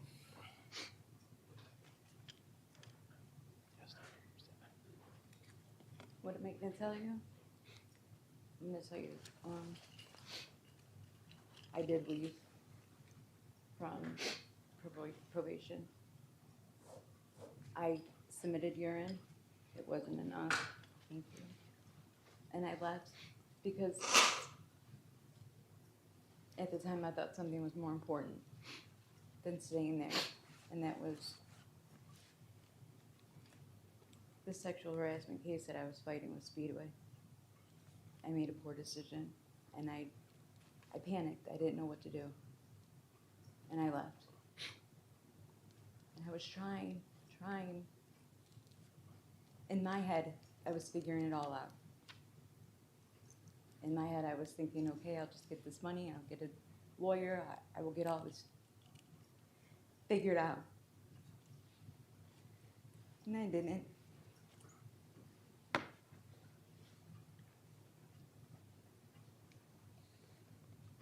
I had nothing figured out, and I'm sorry.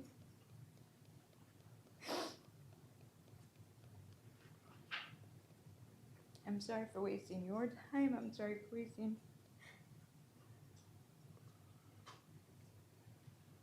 I had nothing figured out.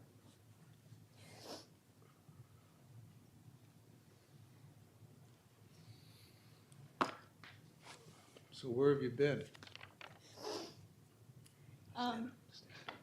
So you can stay seated. My daughters, my boyfriends. That was it. What have you been doing? Going back and forth, going to Brightview every week. I've been doing the counseling still. I have been doing that. I've been helping him. And there's my daughter, one of my daughters. I've been helping him with his sons, who we just had to take one of them to get a brain scan, and I don't even get to know the end result of that.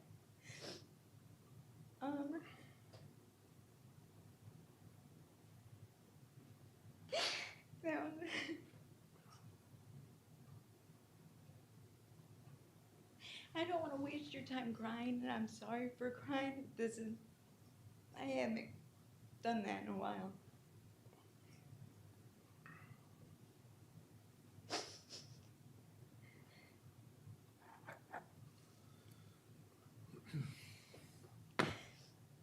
I didn't mean to mess up probation. I liked the thought about being on probation because I felt like I was going to be held accountable.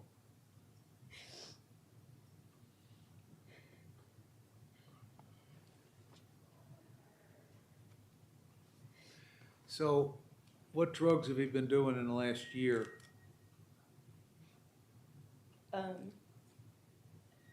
Just I was dabbling in the meth. That's what I was doing. I haven't touched heroin since 2016. And then when my mom passed away, I kind of lost it. And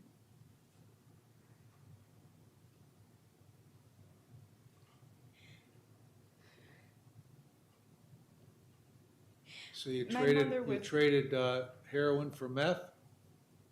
you could say that. You could say that. So how has that gotten you anywhere? it hasn't got me anywhere but back in a courtroom because I was doing good. Well, when were you doing good?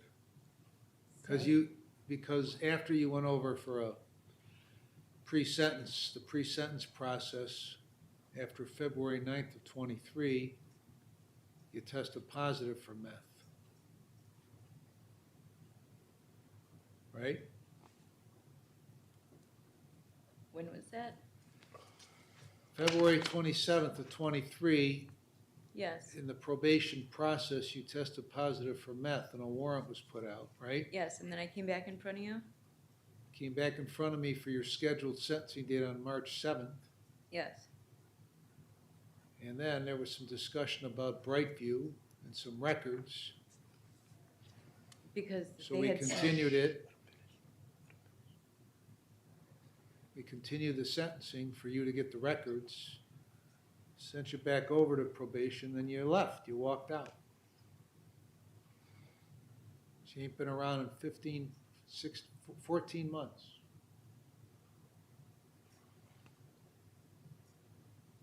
Now, what were you doing at Cleveland Clinic on April 29th?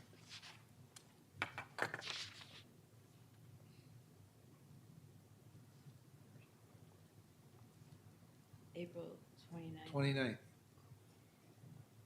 Was that 20, Judge, are you asking, A few days ago, what were you doing why at were you at Cleveland Cleveland Clinic? Clinic when? Oh, when I had a panic attack? Well, that's what I mean, I don't have any idea. All I know I is had you a- were arrested, or you were taken from the Cleveland No, Clinic, so. I had a full-fledged panic attack.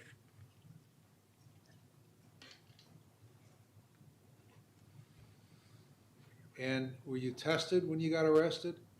No. You weren't tested?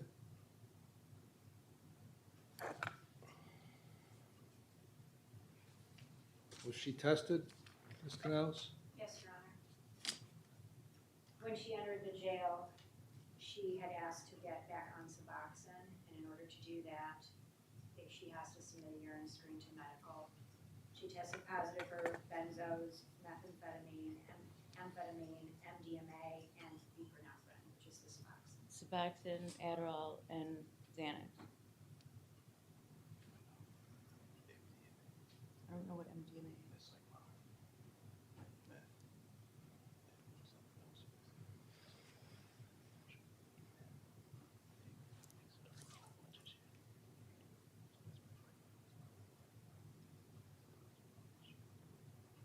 Can you repeat what she tested positive for, so Yes, sir. so she knows? Benzos, so it's benzodiazepine, methamphetamine, amphetamine, MDMA, which is ecstasy basically, and a lot of times it's found in fentanyl, but we can't be sure of that, and buprenorphine, which is the Suboxone. So what's that all about? You just told me you had a panic attack. That is what I had, a panic attack. That's why I was at the clinic. I had a panic And attack. when did you take all those drugs? The- All those different drugs that you tested positive for, when did you take those? The buprenorphine I take every day. The other stuff? The Xanax, I usually take that once a night. The And meth?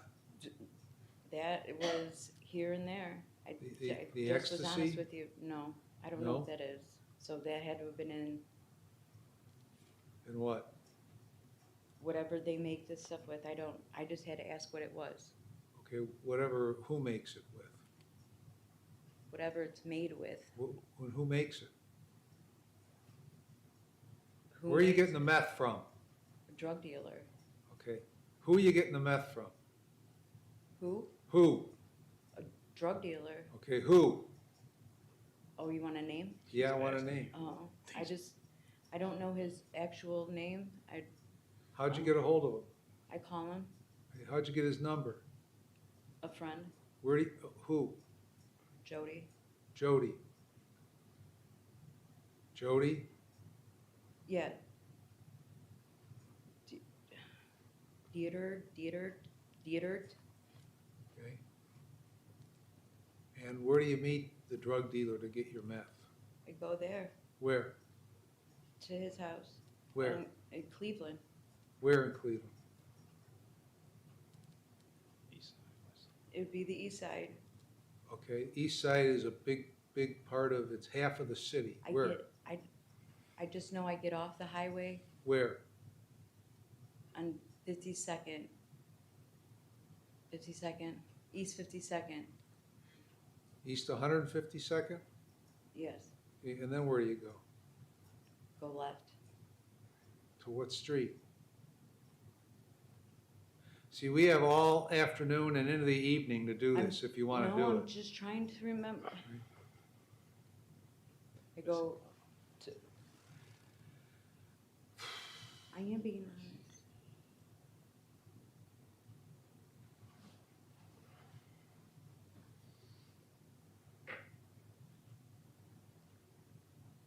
I go to Erndale. Huh? Erndale. Erndale. Now, why didn't you just tell me that when I asked you?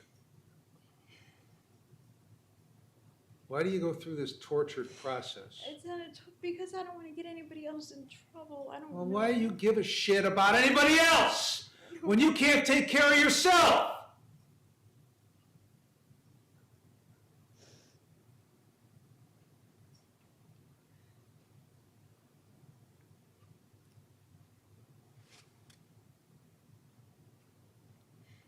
Because my daughter is sitting in the courtroom and I always So told her what? don't- She doesn't know you're a drug addict? always told her don't tell on people. You always told her what? Don't tell on people. Don't tell on people. No, I get.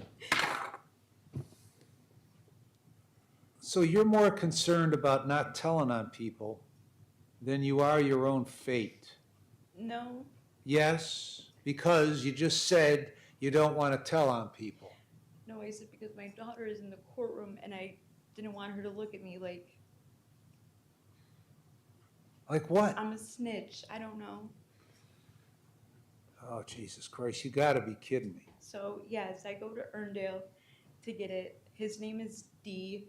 That's all I know about him. Your concern today is that your daughter doesn't think you're a snitch. No, That's my- your concern? My concern today is getting a better relationship with my children. Now, how can you have any relationship with your children if you're running around getting high on meth and ecstasy and whatever else you're taking? How is that possible? It's not. Then It's not. then your concern should be I need to get on myself not better. taking that stuff and getting your act together. That should be your concern. I have to get my act together. Well, I know that. Okay? What's your problem with who at the time, you didn't even have a probation officer because you didn't even get put on probation. You never made it that far. So what's your problem with Miss Knaus? I don't have a problem. You don't have a problem with her? No, No? I don't have a problem with her. Where's your purse? My purse is still there. For a year. Yes, because she called me the next day and told me I had a warrant. So I didn't go back.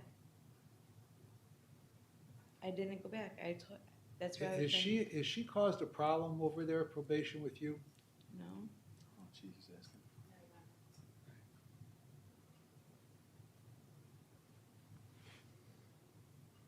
So how is it I can put you on probation when you didn't bother showing up?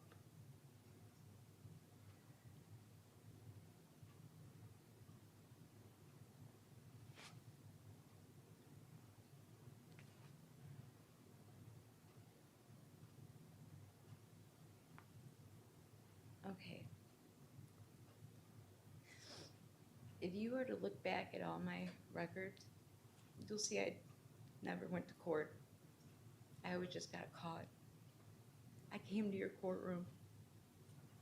I came to your courtroom not knowing what was going to happen to me numerous times. Because I felt like I had to try something new. Does that make sense? I had to try something new. I didn't know what I was doing.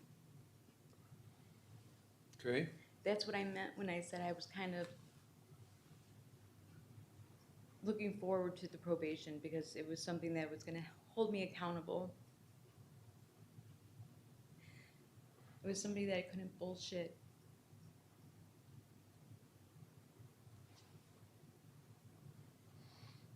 well then all that changed on a dime when you left probation on March 7th and never returned.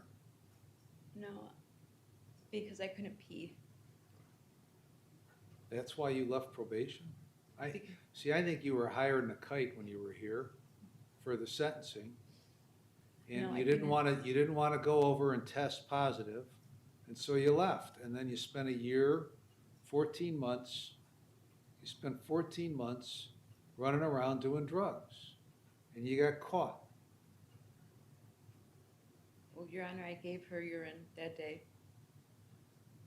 She tested it. I did give her urine that day Why did you leave? because I couldn't give her any more. Okay. Because I couldn't give her any more, and so I panicked. Because my phone was dead. Okay, so my original question was, how can I put you on probation if you just take off and refuse to comply? I don't refuse to comply. You did refuse to comply. You left. And you never turned yourself in. And you're only here because you got caught. You had no intention to turn yourself in. So how do I put somebody on probation who just doesn't even get to the point of getting on probation, just takes off?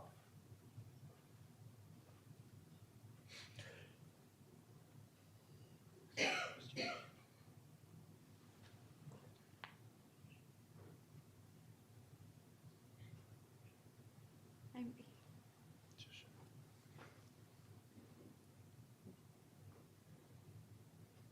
to put me on probation would be probably kind of hard. I'm not denying it. I've never had, like, I just wanted shots. I just, it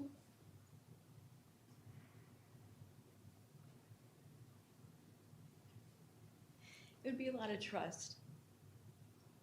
It would be a lot of trust on your part. It'd be a lot of trust on my part to trust, that everything's gonna make it through. Be a lot of trust on your part that I'm gonna come through.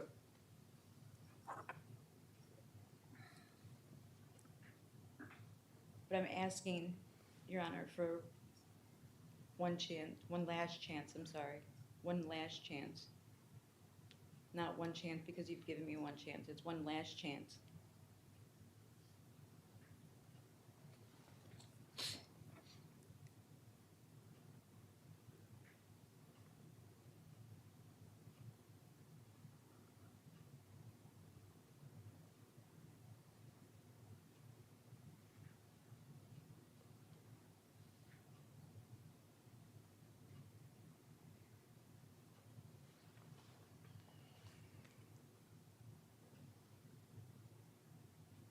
Where does Mackenzie live?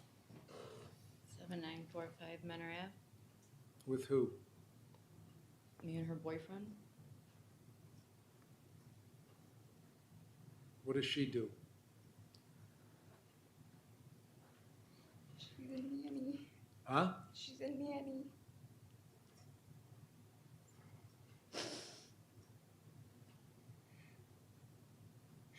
So unbelievably proud of her.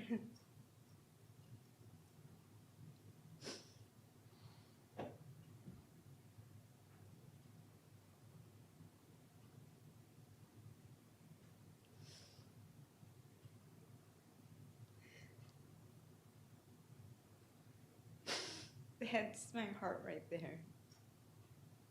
She really is. She makes me proud of her every day. And I tell her all the time, I wish I was half the woman she is.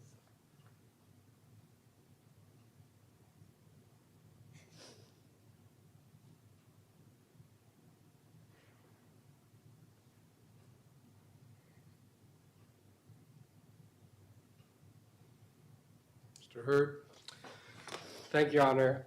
The state is requesting the court sentence defendant to imprisonment rather than community control sanctions due to her not accepting responsibility for the drugs found in her coin purse and wallet during her pre-sentence interviews, her previous failure to complete substance abuse treatment programs in 2022 and 2017, her absconding while on bail in this case, defendant now again testing positive for illegal drugs last week, and again today, her not being forthright with the court.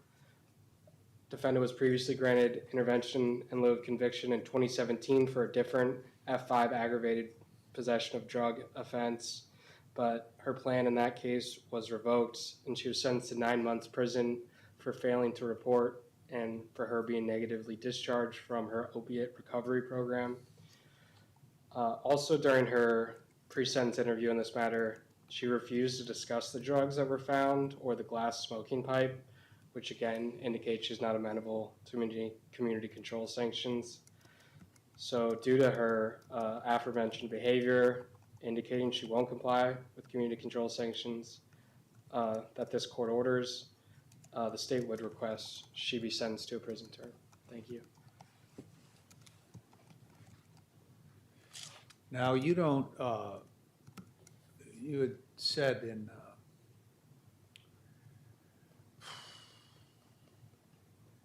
your initial interview or your written version that whoever you were riding with threw a bunch of stuff at you, told you to hold it because the police wouldn't check. Yes, you did. So you're sticking to that story. Well, None of that stuff was yours, right? I did not say that. Okay, then what was yours? The Suboxone was mine. Okay. And I think there was Klonopin.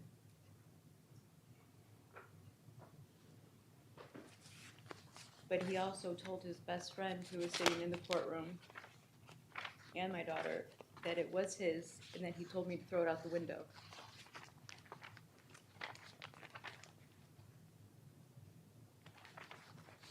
And he was also in your, like, you know the name, I'm sure, Urbanic. Well, methamphetamine is what you were charged with, right? That's what I copped out to, I believe.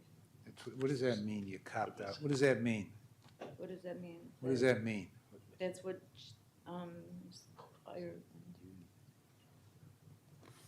What does that mean, you copped out to it? Which means that I didn't get caught with it, I just copped out. that was her words, I don't know. Did you have methamphetamine or Yes, did you I did. not have? Yes, I did. And are you telling me it was Urbanics? No. It wasn't. I don't know what I'm supposed to say. Just tell them the truth. It wasn't mine, and that was not Then mine. why did you plead guilty to it? Because she said that I would get a lesser charge. So, see, I don't believe that it was Urbanics, I believe it was yours, okay? And the proof of that is, as we go through the past 14 months, you're out using meth. Because I did relapse on meth and when my mom passed away. I did. That's who I was getting it from in the beginning. Was him. See, you're taking a very difficult. No, that's who I was. You're taking a very difficult situation, and that difficult situation is 14 months ago you just took off, and you're doing your best to try to make it impossible. That's what you're doing.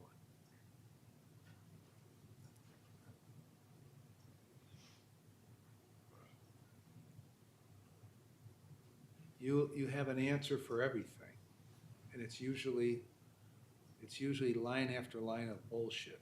That's what it usually is.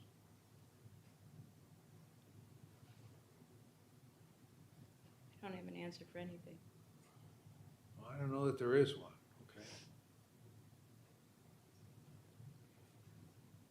It was mine.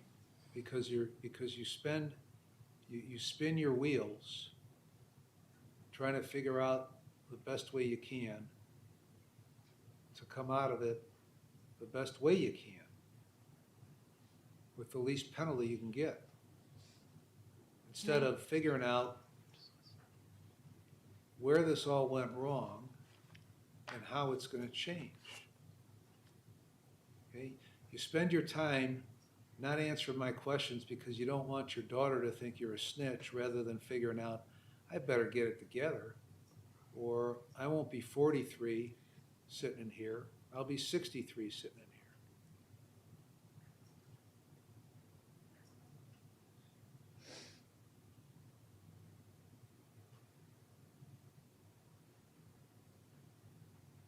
In the meantime, D, or whatever the hell his name is running around spreading his poison to other people and destroying other people's lives. Why is your daughter sitting over there and not over here on this side of the rail? I don't know. You don't know? You know what I mean? I don't. You understand what I mean? No. You get it. Why is she there and not sitting? Why does she walk in the door and leave when she wants, and you walk out that door with help? Right. Why is that? Because she's a better person than I am. Well, forget about who's better than who, okay? Because She's she made the choice To follow the law. to not take drugs and live a productive life, so she gets to walk out of here anytime she Yeah. wants. You don't, because you've made the opposite choice.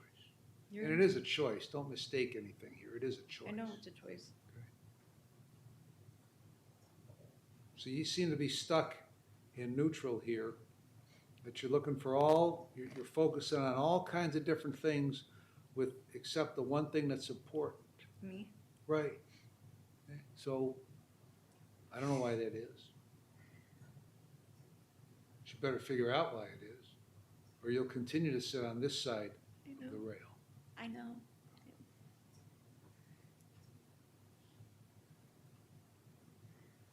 All right, I reviewed the pre-sentence report and considered all the applicable statutes. I'm going to place you on community control for 4 years.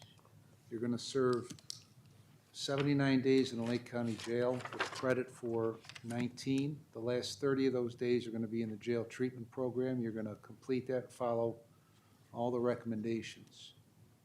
You'd have no drugs or alcohol and be screened. After you complete the jail treatment program, then you're going to enter into enter into Oak House, complete that program, follow those recommendations.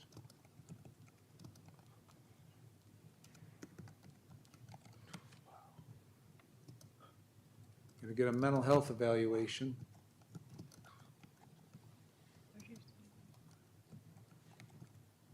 And you're going to follow those recommendations.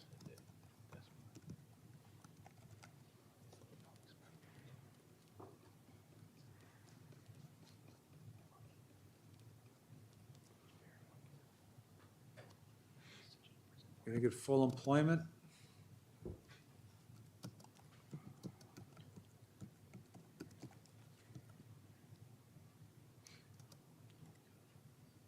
They get a valid driver's license.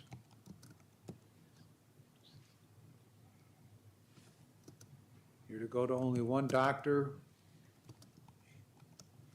one dentist, and one pharmacy for any prescription medication. You're to take any medication as it's prescribed. You're going to sign releases for the probation department.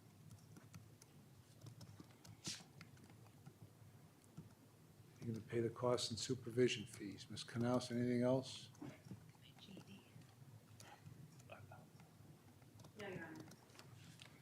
No, Your Honor. Your Honor, would you put in your requirements for probation that she obtain her GED? Well, you know what? I'm not going to do that. You want to get your GED? You go get your GED. You think your GED will help you in the long run? No. Huh? No. No? Okay. I just, Well- schooling, yeah. Okay, I mean, the bottom line of it is I just gave you 11 conditions to comply with. I don't have any expectation that you're gonna comply with those things, okay? No expectation, based on your recent history, okay? Now, that shouldn't matter to you, because it doesn't matter what I think, does it? Does it matter what I think? No. Kind of. You're either gonna comply or you're not. If you wanna comply, then you'll comply. If you don't wanna comply, then you won't. It's that simple.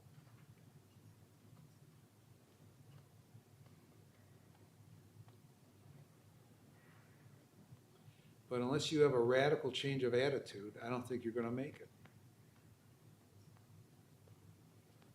So if you don't, then when you come back, then you'll go to prison for 12 months. I mean, you've been through this process across the hallway, right? Yes. You were on intervention there, remember? Remember the intervention plan you had? Yes.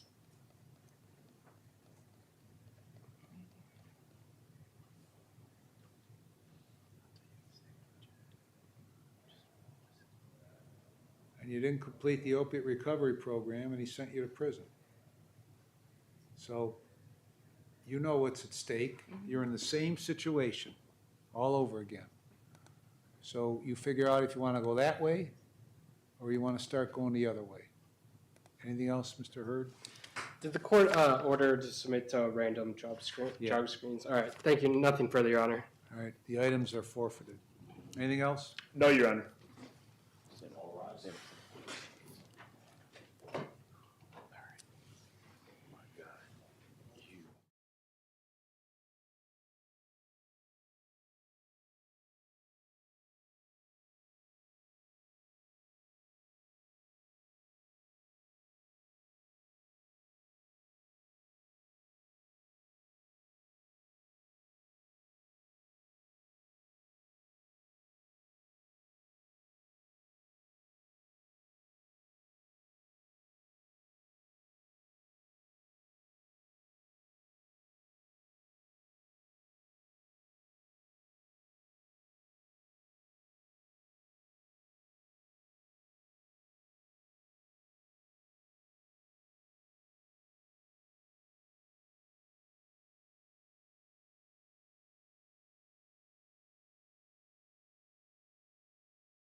25.11 with an attached forfeiture specification. The defendant is present today in court with counsel, Mr. Kerr. It is the state's understanding that the defendant is desirous of waiving her right to have her case proceed to the grand jury and plead guilty to the charge and the information, that being possession of cocaine, a felony of the 5th degree, violation of ORC 2925.11. Should that plea be forthcoming, it's the state's further understanding the defense intends to ask for a pre-sentence investigation and any other relevant reports, including but not limited to a drug and alcohol evaluation.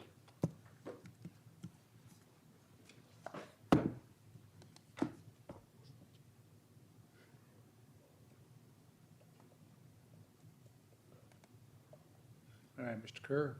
That does accurately reflect our understanding, Your Honor. All right, Ms. Doles, how old are you? 34, How far did you go through school? all my bachelor's. Are you a U.S. citizen? Yes, Are you able to read, write, and understand the English language? yes, Prior to coming to court, have you taken any drugs or alcohol or any prescription medication in the last 48 hours? no, Have you ever been diagnosed with or treated for any mental illness? yes. What have you been diagnosed with? Depression, Are you being treated for that presently? I'm in therapy, yes. All right. Are you taking any prescription medication? No, All right, now, before I accept your, well, first of all, did you, you know you have a right to have your case presented to the grand jury for them to decide whether or not to indict you? yes, Did you discuss that right with Mr. Kerr? yes, And are you going to waive that right? yes. All right, go ahead and have her sign that.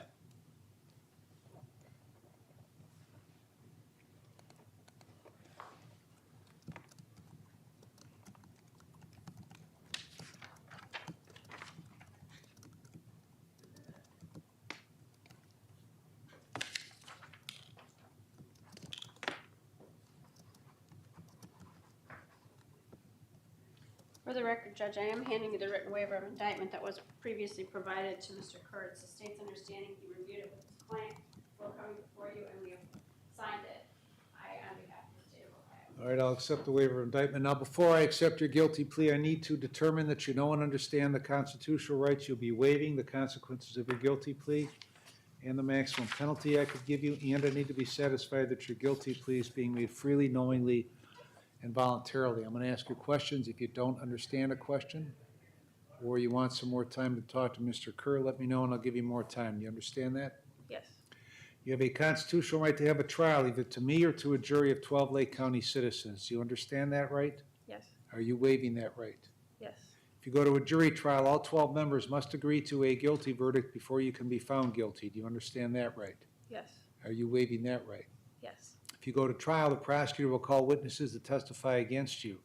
Do you understand the prosecutor must prove you guilty beyond a reasonable doubt at a trial? yes, After the witnesses are done testifying for the prosecutor, you have the constitutional right to have your lawyer cross-examine those witnesses. Do you understand that right? yes, Are you waiving that right? yes, If you go to trial, you have the right to have witnesses come here and testify for you. Do you understand that right? yes, Are you waiving that right? yes, If those witnesses refuse to come to court, I'll issue an order called a subpoena to make them come and testify. Do you understand that right? yes, Are you waiving that right? yes, You have the right to testify at trial if you want to. Do you understand that right? yes, Are you waiving that right? yes, You have the constitutional right to not testify at trial if you do not want to. Do you understand that right? yes, Are you waiving that right? yes, If you decide not to testify at trial, nobody is permitted to comment on that decision. Do you understand that? yes, If you go to trial and you're found guilty, you have the right to appeal the guilty finding. Do you understand that right? yes, Are you waiving that right? yes, If you file an appeal, you have the constitutional right to have a lawyer represent you in the appeal. Do you understand that right? yes, Are you waiving that right? yes, If you could not afford to hire a lawyer, one would be provided at no cost. Do you understand that? yes, If you file an appeal, you're entitled to have a transcript of all the hearings in this case. Do you understand that right? yes, Are you waiving that right? yes, If you could not afford a copy of those transcripts, they'd be given to you at no cost. Do you understand that? yes, If you plead guilty here today, you will not have the right to appeal the guilty finding. Do you understand that? yes, Do you have any questions about any of your rights? no, Do you still want to plead guilty to this charge? yes, You understand by pleading guilty, you're fully admitting your guilt to the charge. yes, You understand by pleading guilty to this felony that you're voluntarily giving up your freedom for whatever period of time I could sentence you to prison, to jail, or to community control. Yes. Possession of cocaine is a felony of the 5th degree. It carries a 12-month maximum prison sentence and a $2,500 maximum fine. Do you understand that? Yes. You understand that your felony conviction may result in a driver's license suspension of between 6 months and 5 years. Yes. You understand that this conviction will prevent you from owning or possessing a firearm. Yes. You understand if a prison sentence is imposed in this case, you might have to serve a period of post-release control for up to 2 years under the parole authority.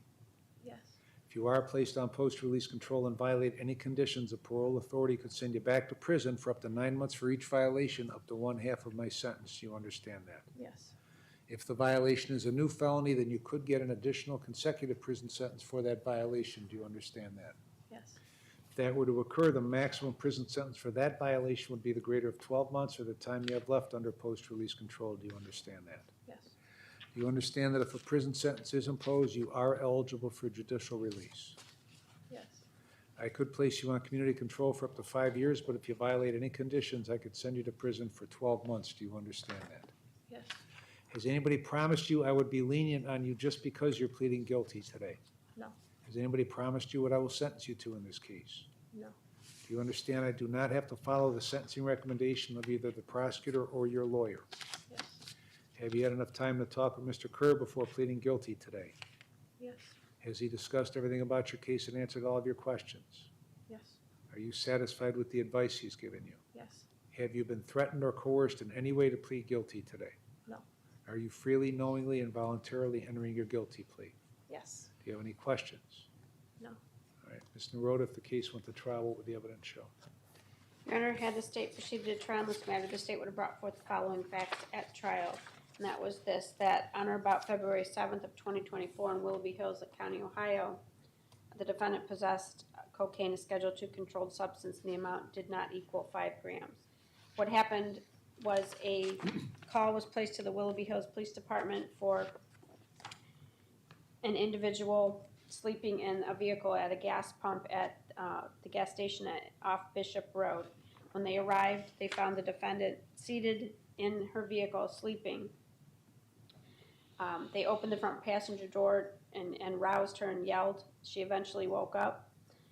As a result of that encounter, she was searched and found to be in possession of multiple crack pipes. There were 2 crack pipes in the vehicle, and then there were crack rocks, I believe, on the driver's side floorboard. That those drugs and/or paraphernalia were sent to the Lake County Crime Lab and determined to contain crack cocaine. Total amount less than 5 grams. All right, Mr. Kerr, anything to add to those facts? No, Your Honor. Ms. Doles, did you hear what Ms. Naroda said? The facts would show if the case went to a trial. Yes. And are those facts true? Yes. What is your plea to possession of cocaine, a felony of the 5th degree? Guilty. And what is your plea to the forfeiture specification? Guilty. All right, Mr. Kerr, if you'd present this to Ms. Doles. Judge Winston, before coming for you on the record, this document was provided to Mr. Kerr. It's my understanding he did have an opportunity to review it with his client before Yes, court today. yes, Your Honor. All right, Ms. Doles, if you want to plead guilty, then you need to sign that document.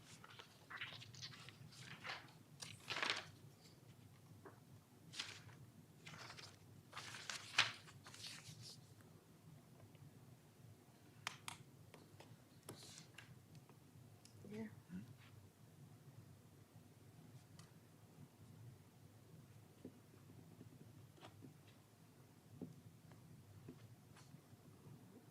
Third. Yes.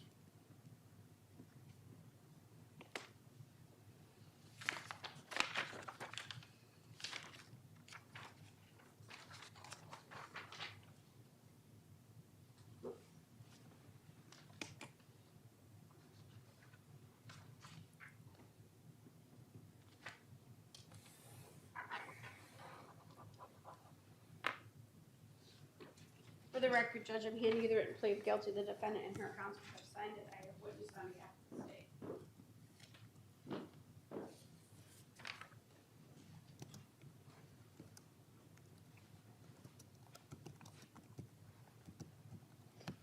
All All right, Ms. Doles, is that your signature on this written plea of guilty?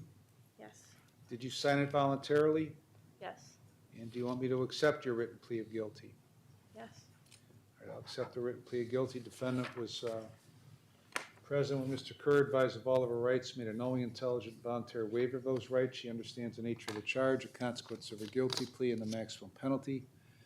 Finding it to be knowing, intelligent, and voluntary, will accept her plea of guilty and find her guilty of possession of cocaine, a felony 5, and the forfeiture specification. I'm going to refer this for a pre-sentence report and a psychological evaluation. Sentencing will be June 3 at 1:30 p.m. and the bond is continued. Anything else, Ms. Naroda? Nothing further, Judge. Mr. Kerr? Nothing, Your Honor. All right, we're adjourned. All rise.